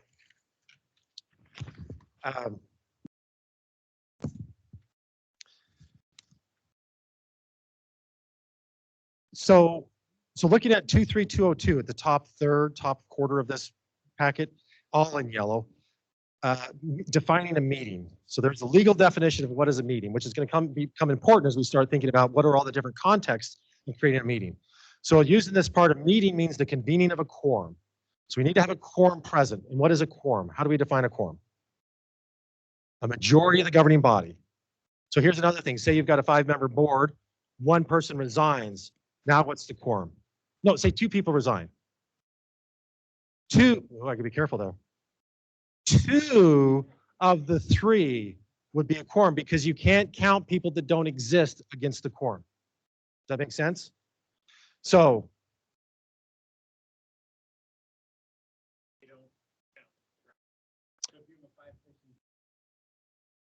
okay, and then yeah, so just the governing body. So if 2 people are gone, the 2 alternates step in, then you're back to 5, and they would count then as part of the governing body. But if they're separate, well, yeah. So if there's 3 of the 5 people. So now say people don't show up. You got 5 members, 2 people don't show up, but we have 2 alternates. They slide in and take over, and then it would still be 3. So does that make sense? My assumption that's going to be written in your bylaws too. I'm just making stuff up now. What makes logic sense, but go ahead. Yeah, so then they become a member and no longer a sideline. So their status changes and they become a member. That's what I would say. Again, look at your bylaws, but my just general assumption that they would have a right to vote, so they assume that position. Otherwise, they're observers with an interesting status, but really no authority. But they step in and occupy that. So that we're not saying, hey, 3 are really legit, and so we're really not going to count these other 2. So then 2 makes a quorum when we have 5 people present. I have problems with that because now we have a minority ruling when we have that. That's the whole purpose of having alternates, to fill out and have that more robust engagement. Go ahead. You send an email out, it goes to the entire team. We'll get there. We'll get there. Okay. Because we got a little bit left to read and we'll to start answering that question. So where are we at? A meeting, convening of a quorum, the constituent membership of the public agency, whether corporal or by means of electronic equipment, right? Corporal being in person or connected electronically, which really means a lot more today than it did when this is written way back in whatever day, whereas telephones. But now it's email, Facebook. You could convene a quorum if you've got 3 of your members of your board engaging in a discussion via Facebook around an issue within your jurisdiction. Does that make sense? That's a thing. Now, what does it say? To convene of a quorum either electronically or by means of corporal or electronic equipment, to hear, discuss, or act. Or being a very important word, right? Because what if it said hear, discuss, and act would mean something completely different. The legislature chose or, which means any one of those 3 things where a quorum is present and you're hearing or discussing or acting, you have a meeting. And when a meeting is taking place, what does the public have a right to do? Participate, to make comment, and to observe. Now we get to our electronic and our email. Can we convene a quorum electronically over email?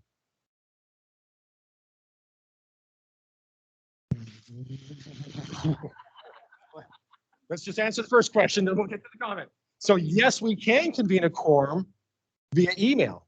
We have 3 of the 5 members in an email stream, and we're discussing something within our jurisdiction, or we're hearing something within our jurisdiction. We're having a meeting. And can the public observe that process? No. So that's where the problem is so we've got to be very careful that we're not convening a quorum and discussing business. Now this comes back to, there's even a Supreme Court case on this where this one cracks me up.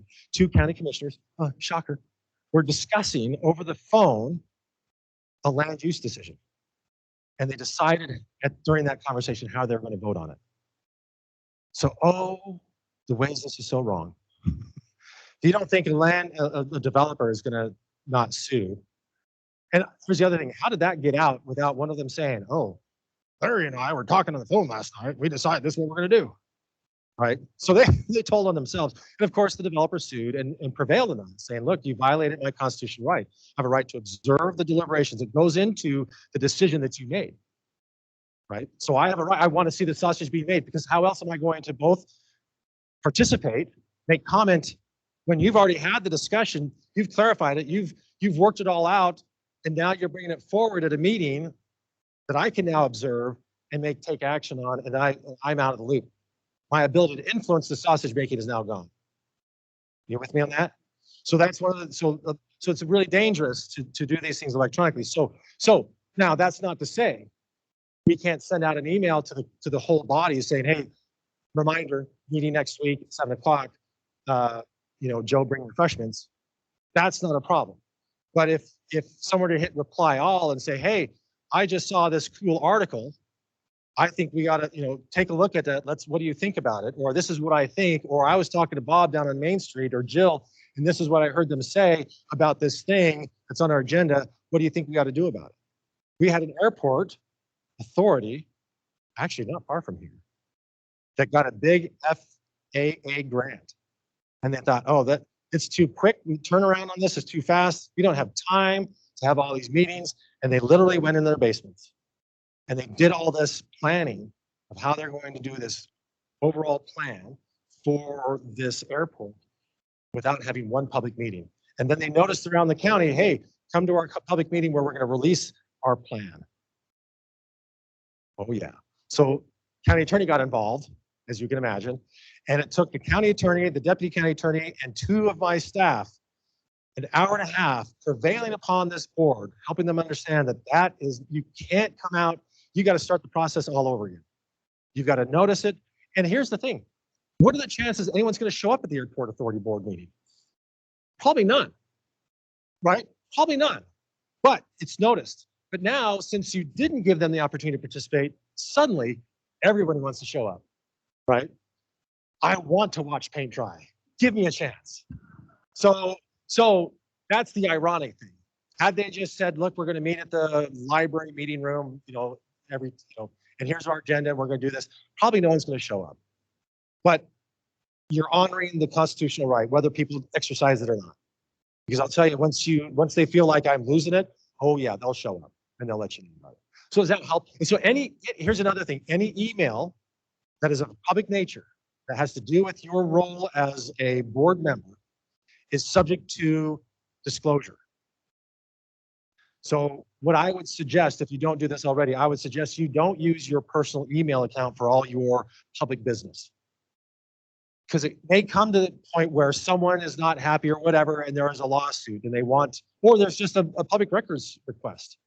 And in order to provide that, they're going to have to, let's say a lawsuit, it's easier. If there's a lawsuit, then there's going to be a public records disclosure so that each side has to get what is all the email correspondence that took place.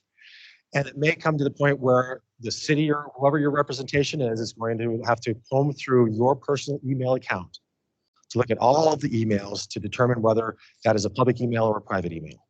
One, I look at it all, but I'd rather you not.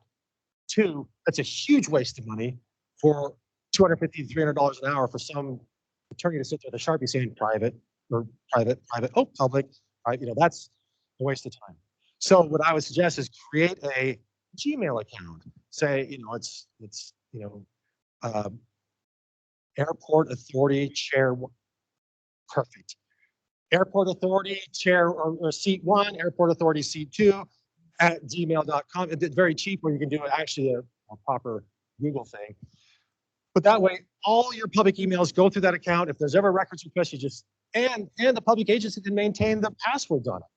They can access it anytime they want, right? So try to make that firewall between your private world and your public world. And the other thing is, when you leave off that board, the next person comes on, they just pick up that email account and they say, okay, now it's my account and I start giving out and I have access to it. So now there's a record and a history that goes with that seat, not with the individual. So much easier. So, go ahead.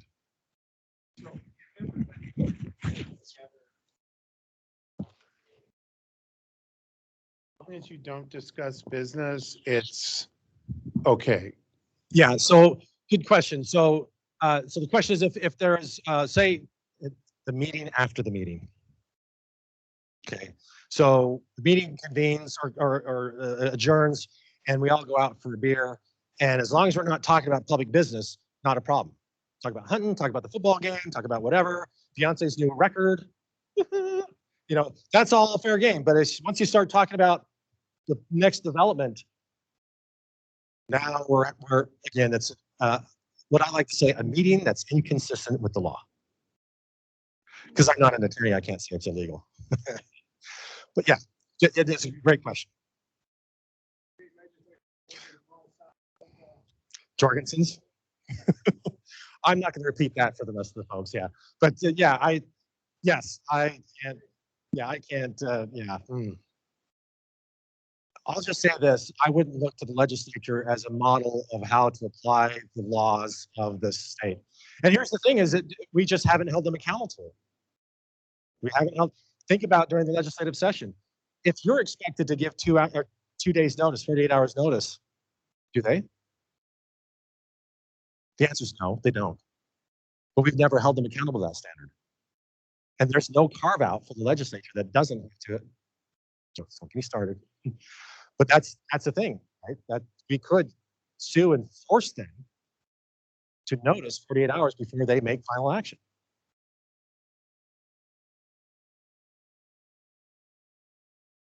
Yeah, because I know I had a bill that not I'm sour grapes, but I wasn't noticed about the bill until after they had it. They decided that morning we're going to have a hearing on the bill for our funding, and then the thing was, well, it's not even that important for them to show up.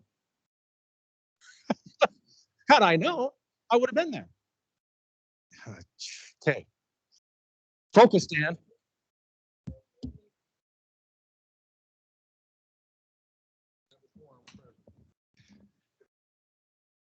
Correct. So as long as it's not a quorum, yep. So now it's just two citizens chit-chatting about things of public interest. You add if it's a 5-member, add the third one, changes the dynamic. Yeah. That's why your neighbors to the south, they chose, think about county commissioners, 3 county commissioners, 2 of them makes a quorum. So they experimented in Ravalli County and they said, let's go to 5. I won't tell you what their response was. But they said, well, 3 of, yeah, then we just paid 5 of them. Yeah, that wasn't any better. Let's go back to 3. So, yeah. I like teasing Chilcott about that. Oh, Greg Chilcott. Anyway, so are we good there? So records, anything that you're producing as a document, any sort of record that's being generated within your organization is a public record and is subject to a request by the public. And you need to retain, there's a whole retention schedule that is maintained by the Secretary of State, who is responsible for records management for the state, including state government and local governments, and setting the standards. And so there's a retention schedule that you have to maintain records for a certain period of time. And I'll tell you, budgets and minutes, meetings, all those have a perpetuity on it. Other things you can get rid of after a certain amount of time, but certain things have to stay forever. So, in maintaining those, you had I don't have time to tell a story. You're about to ask a question. I think I like 2 stories on that. We're good? Okay. Conflict of interest. In our packet, I think, this is a new packet for us. Oh, yes, page 13.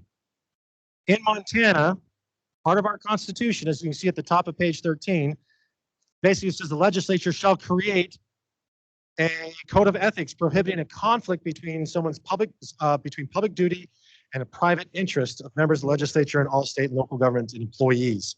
So if you are a city, county employee or a fire chief, volunteer firefighter, they all fall underneath that umbrella of the conflict of or the code of ethics. And again, it's a code of ethics that's prohibiting a conflict between your private interest and your public duty. We all recognize we have private interests. I remember I have two private businesses that I own, as well as I'm a public official. I'm a public employee. I'm a public employee of the university. And so I have an obligation to ensure that my private interest, or I do not use my public position to enrich me privately. Right. So I'm not making decisions to. We've got a mayor right now who owns the local hardware or the local auto parts. So where does the city buy all their auto parts? Right. And you can track the amount of money that was spent at that business for years with Static. He becomes mayor and it went up here. We had another mayor that said, oh, that road grader sitting out there on a cement pad out in the weather, that's no good. I got a barn out of my property out of town. I'll go store that nice piece of equipment in my barn. That's because I'm just a great guy. And next thing you know, all the little roads and trails are now nicely graded. So he's using public resources for his own private interests, which is a violation of state law. So using your position to enrich yourself, taking the chainsaw from the fire hall how to cut down my neighbor's tree for 50 bucks. Right, I'm using a public asset that we all bought into, and now I'm using that by virtue of my access to that equipment. I'm using that for my own private personal benefit. Taking my pickup truck down to the fire hall on the weekend to change the oil. I'm using a public asset for my own personal gain. Because you're probably not letting everybody in town go down to the fire hall and change their oil in a pickup or swap out a transmission, right? So we want to make sure that we're not using, because by virtue of my position, I have access to public assets that I'm using for my own personal benefit. Basically, that's what the next 5 pages say, right? And so this is kind of the conversation we're having. There is a newly elected city council member in this city that owns a lawn care business that sells mowers and generators and all that stuff, has been doing business with the city for decades. It's been a long-standing community. It's not a very big community, so that's been the place, and now he's become a city council member. And now the question is, can the city continue doing business at this individual's place of business? And through reviewing the law, and I could probably give you all the citations, it was determined, no, that's not a problem, because where he is a member of a commission who is making a decision, he doesn't make the decision about, I want that to be at my place. He's making the decision on the budget. He's allocating money for the Parks and Recreation Department to spend money to purchase certain assets to fulfill the mission of the Parks and Rec, right? So they've got to buy mowers. He's not saying where to buy the mower. He's not the one buying the mower. He's just approving the budget. So there's a insulation between him and so the person who's buying the mower, Parks and Rec director, if he owned the store, that's going to be a conflict, right? I have a conflict. I own the store. I can't buy my own. I can't use public dollars to turn around and say, oh, thank you very much. And I am in control and using the discretion where we go to buy mowers. So in that case, it may be that the public works director or the Parks and Rec director needs to step aside and someone else in the city will be assigned for the purchasing and having any sort of collaboration with that business that he owns, which would still be kind of concerning. Or I can acquire an interest in a business that I can then make decisions that might enrich me later on. So there's a whole statutory framework. A whole statutory framework around the code of ethics that defines what a conflict of interest is. Now, just because here's the thing about ethics.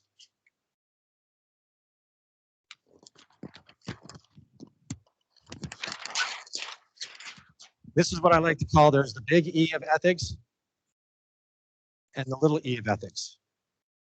The big E of ethics is what does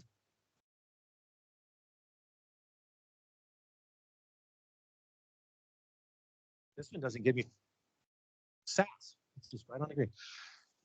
So the big E is what does the law say? What is the situation? And is there a legal determination that there is a violation or not, right? So it all comes down, what does the law say? What's the circumstance? And is there a legally defined violation of the law? Little e is, it's not illegal. It's not inconsistent with the law. It just smells bad, right? It doesn't look good. And this is the question right now with that commission, that city council members. People are starting to say, this doesn't look good, but legally, it's okay. Politically, they're getting a little bit of heat. And so they have to get a legal opinion saying this is not against the law. And this is what we're doing to ensure that there's not something untoward happening here by virtue of their position. And this is why and how. And so there's a political aspect to it, and then there's a legal aspect to it. Go. So I'm on the phone. So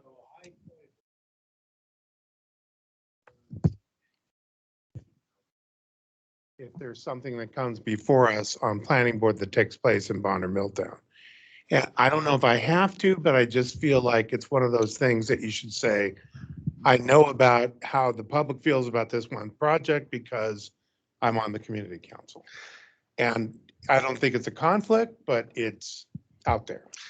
I don't think it is either. And I think that's probably why you're on that planning board, because we want that representation. Right, as the city or the county commissioner are thinking about who should we put on these boards, we want to get good representation. We want to have different perspectives represented there. And so that's one of the reasons why you're on there, to bring that perspective that wouldn't necessarily be in the room for consideration otherwise. Yeah. Now, if you're a developer and you're hearing one of your developments and you say, I got a conflict here, I got to recuse myself because I have a dog in the fight. Yeah. Here's another example, Big E. Do you want to, we're just got a lot of things here. Maybe we won't do, I got so many stories. I apologize. All right. It's a good one though. You'd really love it. But we're not going to tell it with you. All right. Board staff relationships.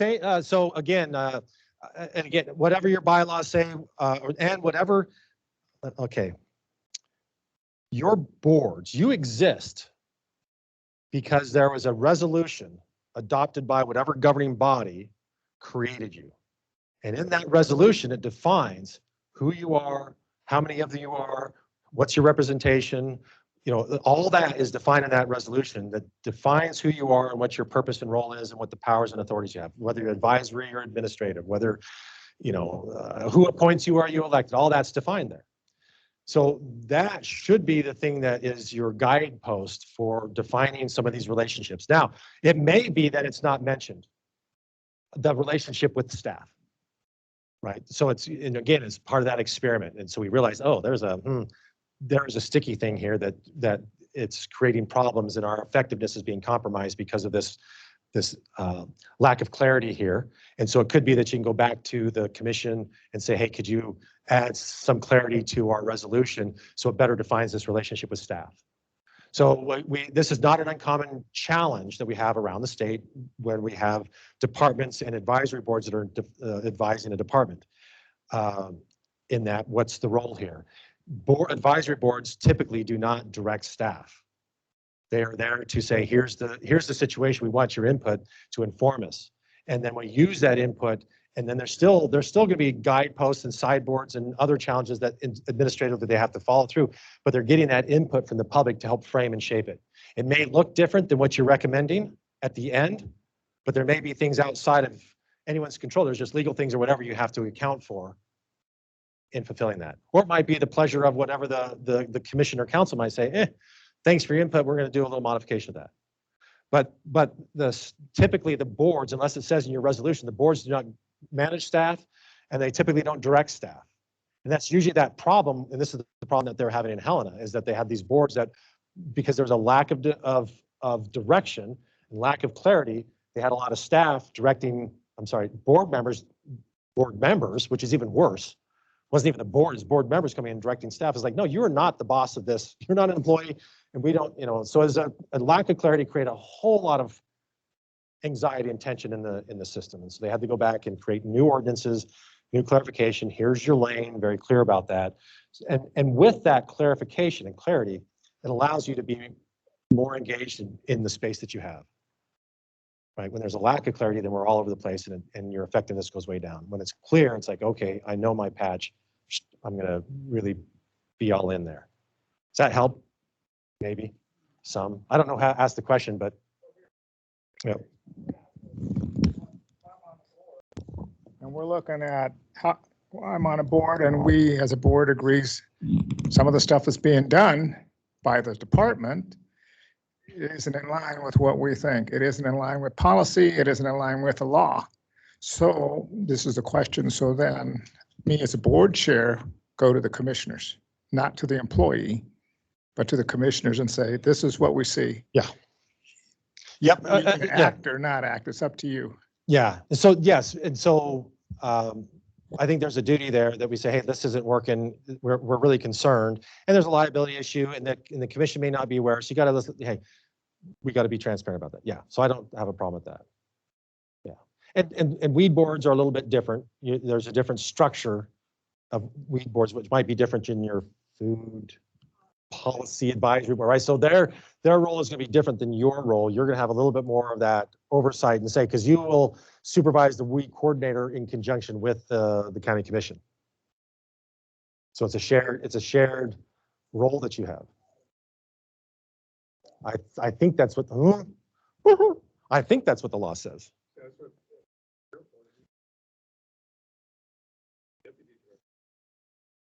Yep. With staff. Yeah. If we have a comment, we could go to the director. Yes. So yes. So Your employee is that director, and you provide, they are accountable to you. Same with the fire chief. That is your employee. You provide direction to the employee. They are responsible for executing. If they're not executing it like you want or how they should or whatever, they say, hey, this isn't working out. And so our relationship with you, I don't care who you assign it to. I don't care how it gets done. That's up to you. I'm giving you the direction. You need to make sure it happens. And then I will evaluate your performance based on your ability to deliver for me. And if you can't, down the road, we'll get someone else in there. Same role as with well, you guys got an elected mayor. So, well, Bozeman, if you've watched the papers in Bozeman, they got rid of their manager. You're no longer you've compromised your effectiveness with the city. You're down the road, right? You notice the city council did not terminate the other person that participated in that. I don't know if you know what I'm talking about. Yeah, that the other person, the community development person, they didn't terminate because they had no jurisdiction over that person, only the manager. So you manage the manager then manages everybody else.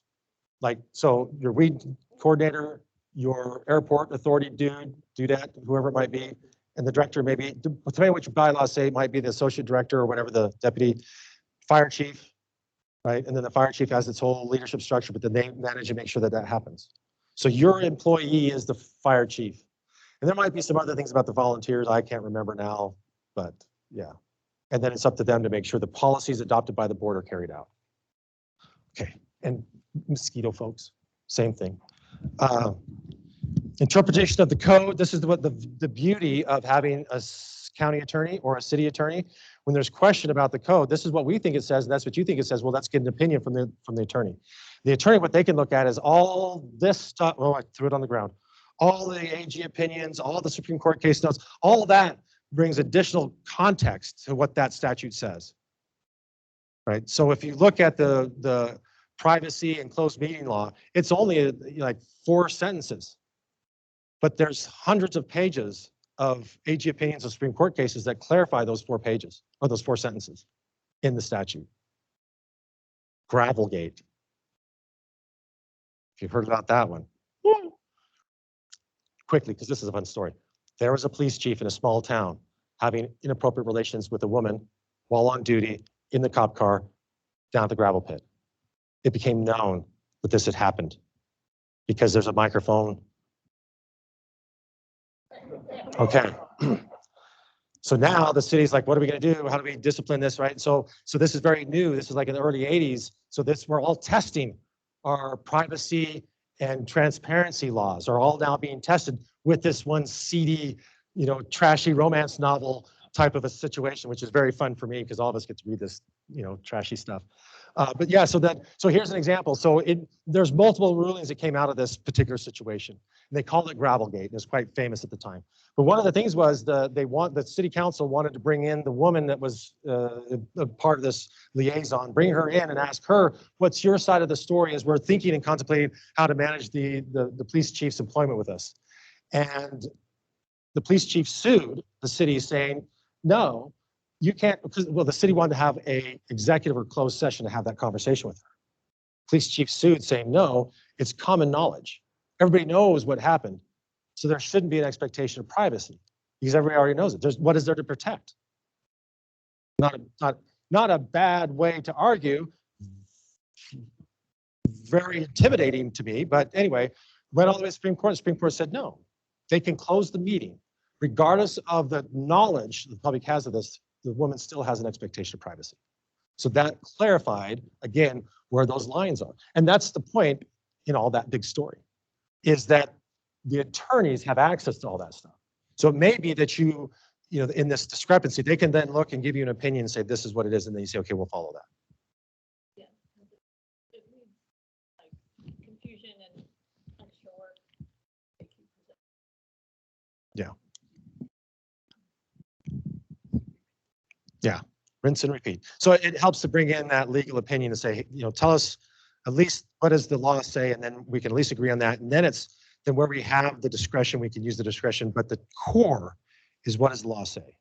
And that's where you get that legal opinion. Otherwise, we can all sit and have a variety of opinions, but until we get a legal opinion on that. And that legal opinion, until it's overruled by, you know, it goes up the chain, right? You got a city or county attorney opinion, attorney general opinion will overthrow that. The attorney general's opinion can get overthrown by the legislature, right? And then the Supreme Court can overthrow the legislature, as we've been seeing quite frequently lately. That's a whole nother conversation, not our time here. All right, quickly, we good on that one? Robert's Rules of Order, right? So the question is, when do we make these decisions? So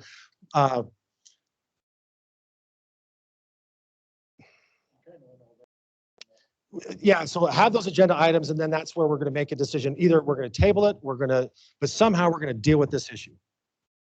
And what is not uncommon, particularly in smaller boards, is, so Robert's Rules, it says that we don't discuss anything until there's a motion on the floor.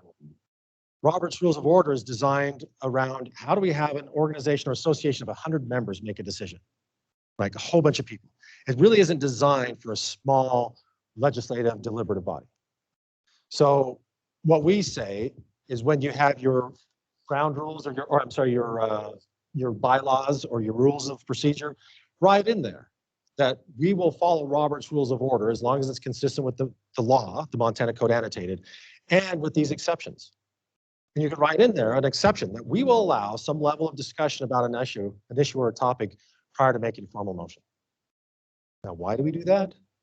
Because we don't know what the motion is going to be. So we want to talk about it first. And we'll kind of talk about it and get to some sort of a consensus.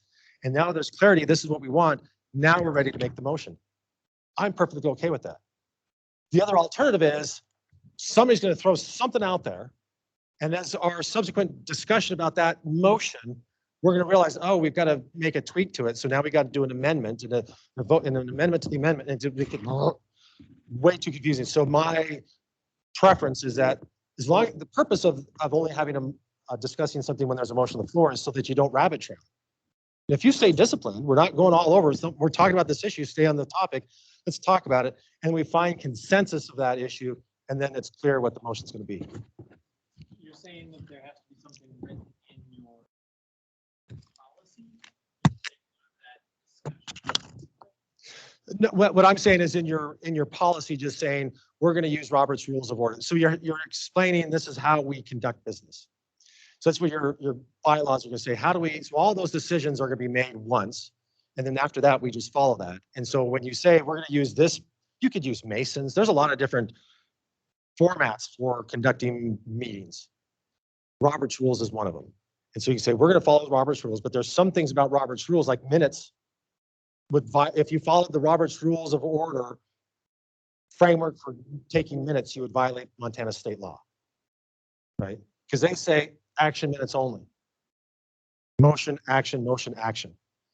But Montana Code, which is on that page 5 or 6, it says you need to have the substance of those things heard, discussed, and acted on, which mirrors what a meeting is. Hear, discuss, and act. And so then minutes should reflect that. It's the substance of those things. So it's more than just motion, action, but really what were the ingredients of the sausage in the process of making, yeah. So not verbatim, which is the opposite side, and action minutes of this side, it's somewhere in the middle. And then what I like to use as a template is saying, what would I want to read from minutes 10 years from now to give me a sense of what happened during that meeting? And that, so if I'm a minute taker, that's I'm going to say, okay, I'm going to tell the story of what happened on that motion. What were the issues talked about? What were the pros and cons? And this is what we decided. Paragraph. Go ahead. Old business are only items that were unresolved during the last meeting, right? It's not the stuff you talked about last time. Yeah, so it's those things you want to carry forward. So there may be things that we're going to table or we didn't get to. We're going to move that forward. Or there is something we decided that now we need to execute now. Or there might be something that's like, yeah, part 2 is coming up the next meeting. Yeah. It's not an opportunity to rehash. I lost that vote and I'm going to talk about it again. Yeah. I like to say then asked and answered. We're moving on. I know we didn't get through everything. Is this pretty good though? Draft minutes. Someone asked about draft minutes. Yes. Here's the thing about minutes. The minute taker is at that meeting. So here's the thing. Say the press shows up at your meeting. At the end of that meeting, and that minute taker's been taking minutes, and they say, I would like to have a copy of those draft minutes. Well, what you do is say, okay, you copy them right all over a draft. They are a product of the governing body of the government, so they are subject to disclosure. But just write draft. What was the other term? Draft minutes, unapproved, all that stuff on it. So they're taking that raw information. Now it may be completely different, whatever's approved. And some minute takers like to say, I'm going to use shorthand, so you can't read them. Yeah. So those draft minutes can be subject to some people, some organizations and jurisdictions will post draft meeting minutes on their website before the meeting, so that the public, it'll be part of the packet that goes out to the board members. That might go out to members of the public. So all that stuff is all, yeah, whatever. It's transparent, But here's the thing: it's your minutes. It's your board's minutes. It's not the public's minutes. It's your minutes. So if someone says, "Hey, I'd like to," those minutes don't necessarily represent what I said. Okay. You can choose to change it, but you don't have to. We've had some people say, I want my comments, public comment, to be verbatim in your minutes. Yeah, okay, not going to do it. Say, if you want them verbatim, write them out and give them to us. But if you give them to us as a written form, you're not talking. Either or. We'll get them in there verbatim. We'll staple that right to those meeting minutes. That's fine. We'll do that. But we're not going to read them, and you got to get, your policy should say they should come to us 58 hours before the 48-hour notice, so that we can get them part of the packet and get them out to the board so they can look at them prior to the meeting. They just show up and say, I want these to go in the minutes. It's great, but they're not going to spend time reading them. Either they're going to go in verbatim as you get them to us at the meeting, or you can get up and talk about it. We're not going to. Does that make sense? We're not going to double duty it. I'm a putz about that. Good draft minutes, they're fun. And outreach, yeah, we didn't get much of that, but part of that is you're in that code of ethics. It does talk about using public time, resources, public dollars to advocate for political positions.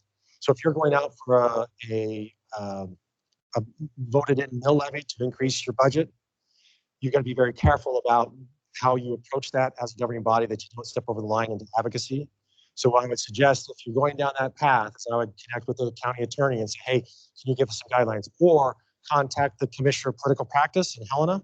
That's the top cops looking at electioneering and all those election laws. And there may be these things on their website that gives you some guidance. What's best is if you have a Friends of Fire District organization, like a nonprofit, let them register as your advocacy arm, and they can do the advocacy for you. You're just there saying, if you vote this in, this is what money we'll get. This is what it's going to cost you per house. $300,000 is going to cost this much, and this is what we're going to do with it. That's education, right? But it's vote for. That's advocacy. And so then people they watch that very closely. You like to get hair on fire over those issues. So just be clear and get some of that guidance on where those limits are. Yeah. Okay. Wow. Only 15 minutes late. Everybody feels satiated for another year? Well, 6 months, I'll be back in the fall. You always come back. There'll probably be more issues you want to talk about. Okay. I like this. It's like the Thunderdome here. Yeah. Okay. Safe travels.